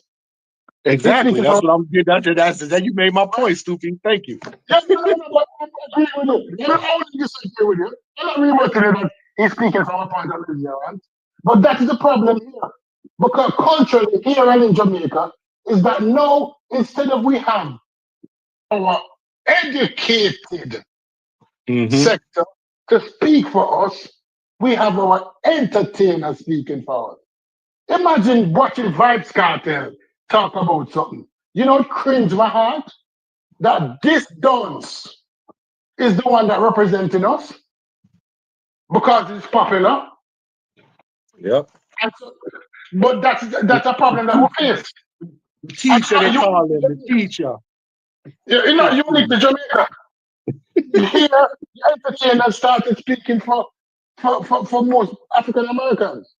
And when did entertainers now become the ones speaking for us? And I classify Tariq Nasheed as an entertainer. Because I don't believe, and this is my belief system, that 10% of Black Americans wholeheartedly agree with you. Wholehearted, I say. Right? But if I say wholeheartedness, I don't agree that 70% of Black Americans wholeheartedly agree with him. Then when they hear him talk about this thing, they just laugh. So I don't make the areas of the FBI a problem with to me. Because I know that the majority of Black Americans, although they understand the need for delineation, as you said, understand the need for their own group, they don't wholeheartedly agree with how he wants to go about alienating other people. Mm-hmm. I don't have a problem with it. I don't have a problem with identifying who you are and celebrating who you are. That's culture. I spoke about it earlier. There's a culture developed within a group that everybody look like you and think like you. I have no problem with that Mm-hmm. because I understand the root of a culture, where a culture come from. But his process of trying to secure some level of delineation, how his approach with it, that's what I agree with. That's what I disagree with. But I don't have a problem. So if you bring a Buster Rhymes, entertainers don't speak for me. No, I I'm not saying that he speaks for you, but he speaks to a part of your culture, right? Now, you don't have to agree. I don't totally agree with the Nation of Islam, but I can't say that they don't speak for a portion of black sentiment. And I'm not going to act like that some of their sentiments is not in my heart also. You dig what I'm saying? Just because I can disagree with certain things that they say, but basically they encapsulate some thinking of Black America. So what I'm saying is Busta Rhymes and people like him encapsulate some of your ethos of the Jamaicans. You understand what I'm saying? yeah, Towards you know what I mean, African American. So to act like that don't exist now, he might have went overboard with it, and you and your intelligence might feel as though, yeah, I don't go for, but you can understand that that no, I agree. exists within your psyche somewhere. And although I didn't say Jamaicans, I'm automatically thinking that you use the same argument that I made against me. That 70% of Americans don't agree with Tariq. The same thing would imply that 70% of Jamaicans wholehearted would not agree with Busta Rhymes. They would not agree with Busta Rhymes. But the thing about it, They wouldn't agree with him. They wouldn't agree with him. Let me see how I want to say this. They wouldn't agree with him in totality. right, that's what I said also, wholeheartedly. I use the word Yeah, wholeheartedly. wholeheartedly. But I Right. don't need somebody to agree with something wholeheartedly to not have those sentiments also. For instance, the majority of white America is not KKK. And they Right. might disagree with KKK, but that don't mean that white America ain't racist also. You think what I'm saying? Just because they not KKK don't mean that they not racist. And just because all Jamaicans or Jamaican Americans ain't Busta Rhymes don't mean that they don't have the sentiment of us versus them. You think what I'm saying? So Yeah, but then you're going on a dangerous line. Because I can say, it's all dangerous because you can yeah, end up at KKK for white people. yeah, because the Africans can say, the Africans can say that that black Americans hold the sentiment that they're all booty scratchers. Right? They can say that. Would you agree with Yeah. that or Come not? on, come on. Right? That they hold the sentiment that the Africans are booty scratchers. Because they've been called that many a times by African Americans. African booty scratchers. Right? But that is the sentiment that but the They majority used of to the call me African, that, Stu Peas. Hey, Stu right, Peas. That's what they used to call me. They used to call me that in elementary school, just to let you know. The African Americans, right?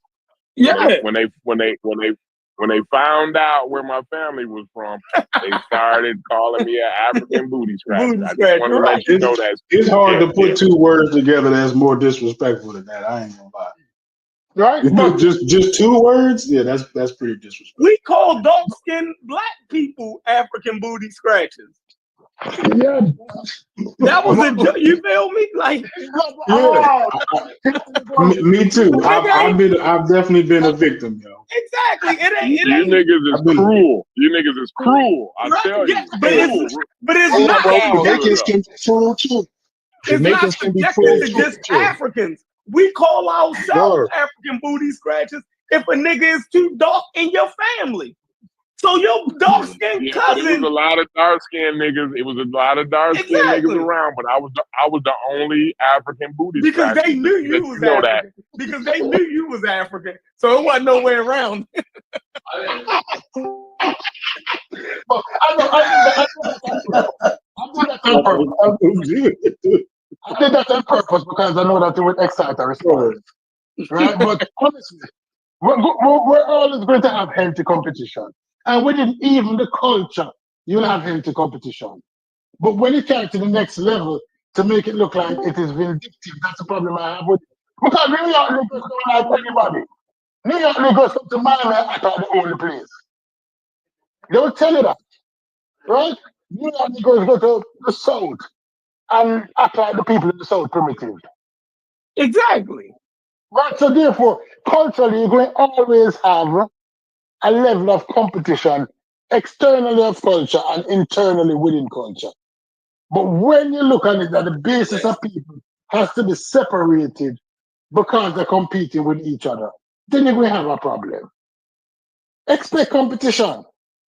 Everybody compete within and without themselves, without them group, right? But when you're looking at it as because you're competing with me, you're my enemy.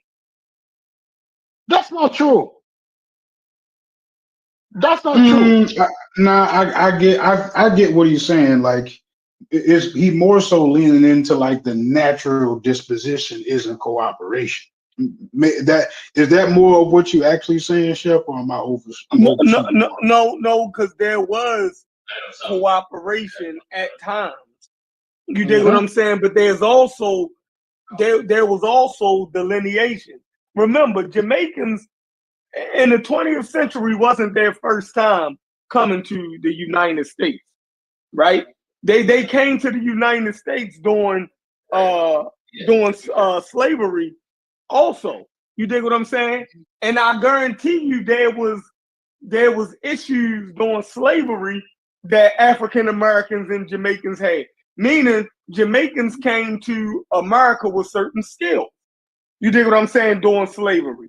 You think that they didn't get special treatment? Those slaves who had particular skills that say Exactly. African Americans didn't have. You think that wasn't an issue there? They say a lot of the slave revolts, you know what I mean, in America was sometimes spearheaded by people coming from the Caribbean. You dig what Now I'm wait a saying? second, Joe. If based on how you just described that, you wouldn't even fault the people involved. You would fault the person who doing the special treatment. That's like for a fact that that's problematic when you treat people differently in front of each other like that. That's hella problematic. What's one of the main things that we say about foreigners that they get special treatment? We say that now. Right. No, We no, totally I'm And not they saying really that. I'm don't. They really don't. no, but I'm and they saying that really just don't. the They way that you really said it. don't. It's just something They that really we don't get no use. special treatment. It makes us feel better to say that Still, foreigners yep. get special treatment Right, because but we that's don't like want a to do teacher. the hard fucking work. Anything that And foreigners got, we want to say they got it because America going to do that for them, but they won't do it and for a nigga. correction, Man, shut that shit up. You they feel don't me? treat the black immigrants See, with it. there you go. There you go. Now they don't treat the black, but they treat the Chinese different. They treat They do. Right. you know what I'm saying? And all of these groups will say, you are bullshitting. I worked my ass off. I work my All of ass those off. groups will say, nigga, now I'm going to call you lazy because ain't Yep. nobody gave me shit. You shit. Ain't nobody gave me shit. And that's the one thing that I've learned because I've worked with foreigners. I've worked with Asians, Mexicans, and they all say, I don't know why people say they like I know an Arab couple right now. They have 10 children. They came over here broke. Their mother and father came over here broke. You know how much these people worth? Niggas keep saying everybody got somebody gave them something. That's so disfucking Work. respectful, yo. They own their People work they their own ass off. they own their own um tropical smoothie shop that they started from the ground.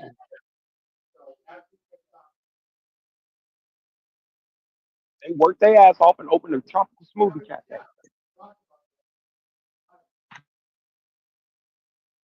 Hey, Hard Man, but work. chef, but I don't chef, even know how to say that. saying that certain peoples who come here get special treatment don't necessarily remove their hard work or what or their own industry. You know what I'm saying? It ain't a all or nothing proposition.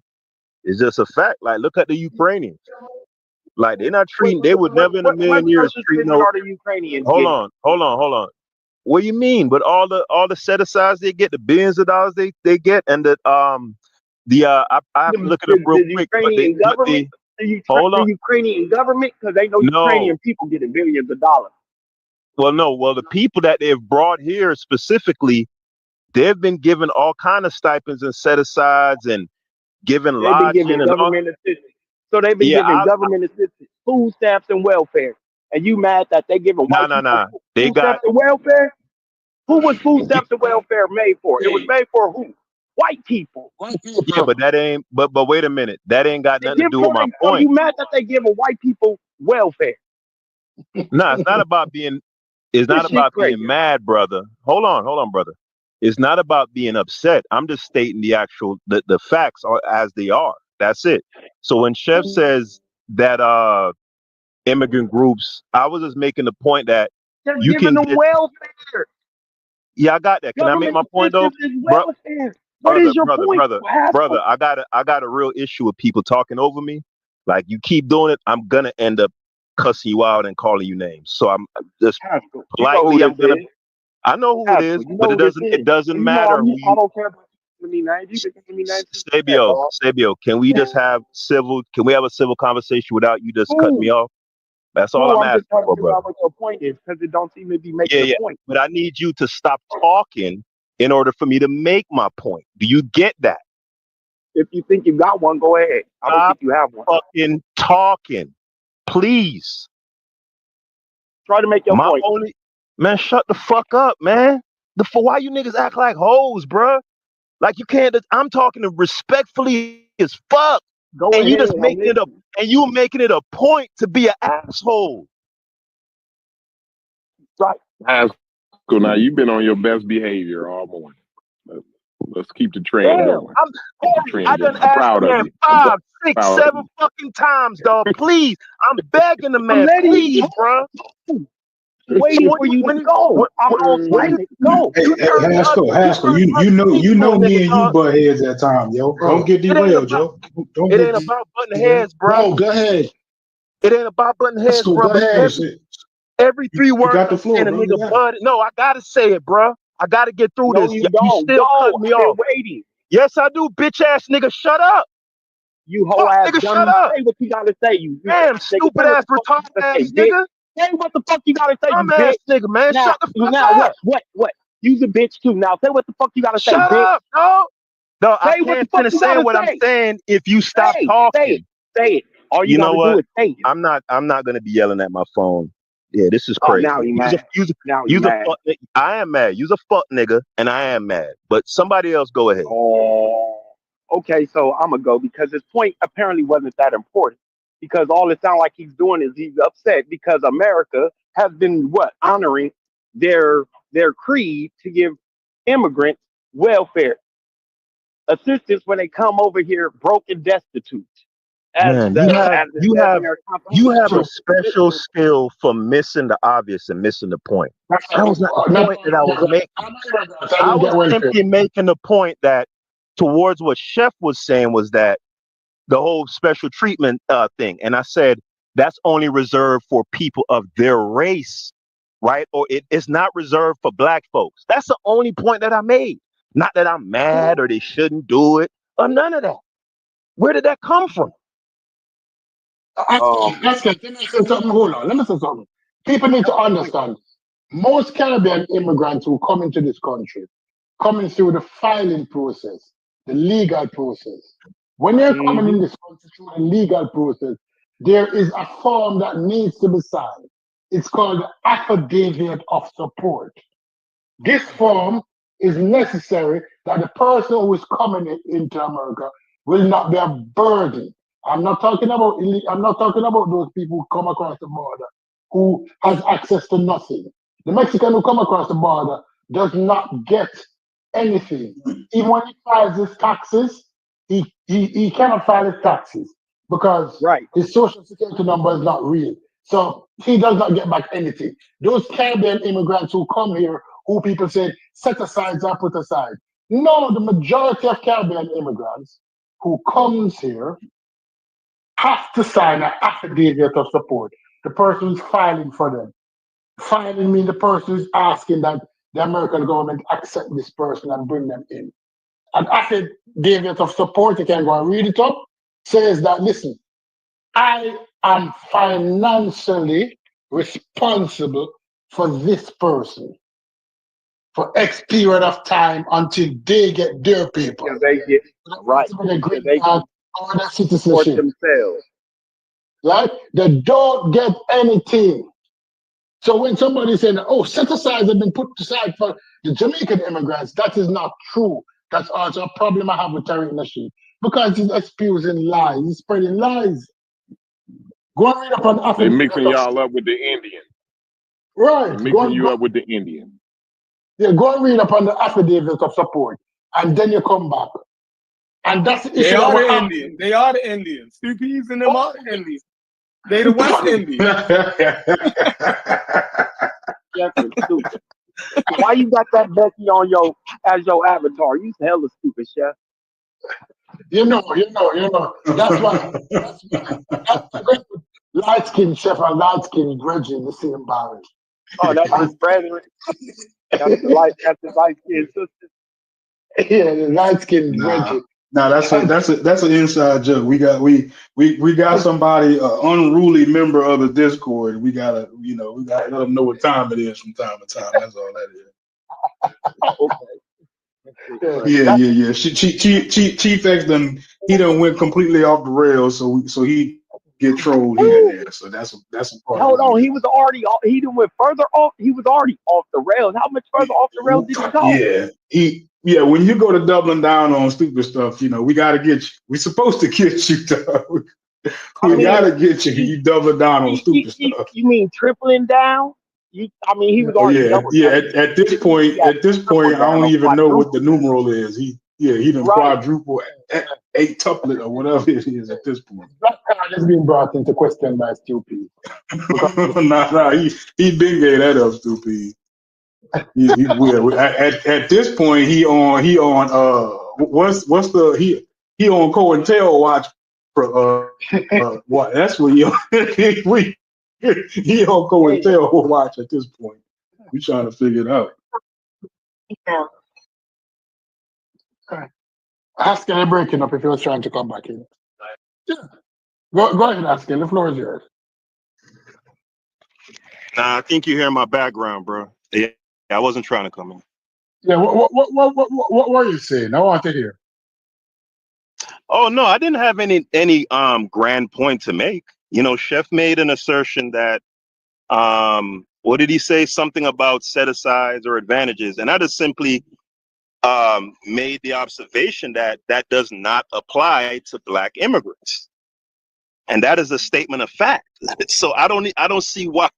I just don't get some people sometimes, man. I don't know if a previous interaction that me and some people have sometimes, a nigga will bring that shit into a new discussion. Like, I'm like, why is this man going at me, dog? And just like, cause we been cordial. Like we got some kind of smoke I don't know about, or like, what the fuck going on? Like I asked a nigga 4-5 times, bro, this vibe, bro, let me just get what I'm saying out. And the nigga like, damn, bro, like. Yeah. Yeah, but trust me, Well, a lot of people think that they're set aside, but there's not. Black immigrants, oftentimes, majority of Black immigrants come to America through formal channels of immigration. And those people who come with formal channels of immigration, they're not going to offer them any help or aid. The Cubans Bruh, got it what when they they came do, here. I was just gonna say that. Sorry, I know I'm cutting you off very rudely, Yeah. but I was just gonna use that exact same example. The way how the U.S. government treats Cubans versus Haitians is night and fucking day. That's facts. But go ahead, Stupies. I'm sorry to I cut you off. And But do that's you know true. there's some historical undertones and the reason for that? Because the way that the island of Cuba and Haiti are situated, and not only that, because of the history of the island. No, is Like you that have to what? take all that No, into it's history. no, no, it's not. It's because one are overtly niggas and one other group is not overtly niggas. Oh shit! Ain't got nothing That to do with all that convoluted shit you talking oh, about. What oh you're right. situation of the eye? What are you You talking are about? absolutely you're absolutely right. You are absolutely right. I'm not even gonna talk about you. You're right. You're right. You're right. America that signed the treaty that Haiti would not get no assistance from them because of some shit that happened when they got their independence. If you don't know about that, that's not me. That's not I for me to know about teach you or that, you. Sabio, but that That's still not for me ties to back teach to you. it That You still still ties ties back yo back to a hold on, but it is still ties back to a racial impetus. Them clicking yo. up with the French, them clicking up with the French and other European entities to subjugate Haiti, that's still based on race. What are we talking about? Did I deny that? So I'm saying that it has to do with history. It has nothing to do and which ties into the political situation of Haiti right now. The historical situation ties into the political situation that we are talking about with Haiti and Cuba. If you don't see is that, I don't know no, how you miss it. it had to do primarily with race. Is that Haiti was the first African It's country with not African 100%.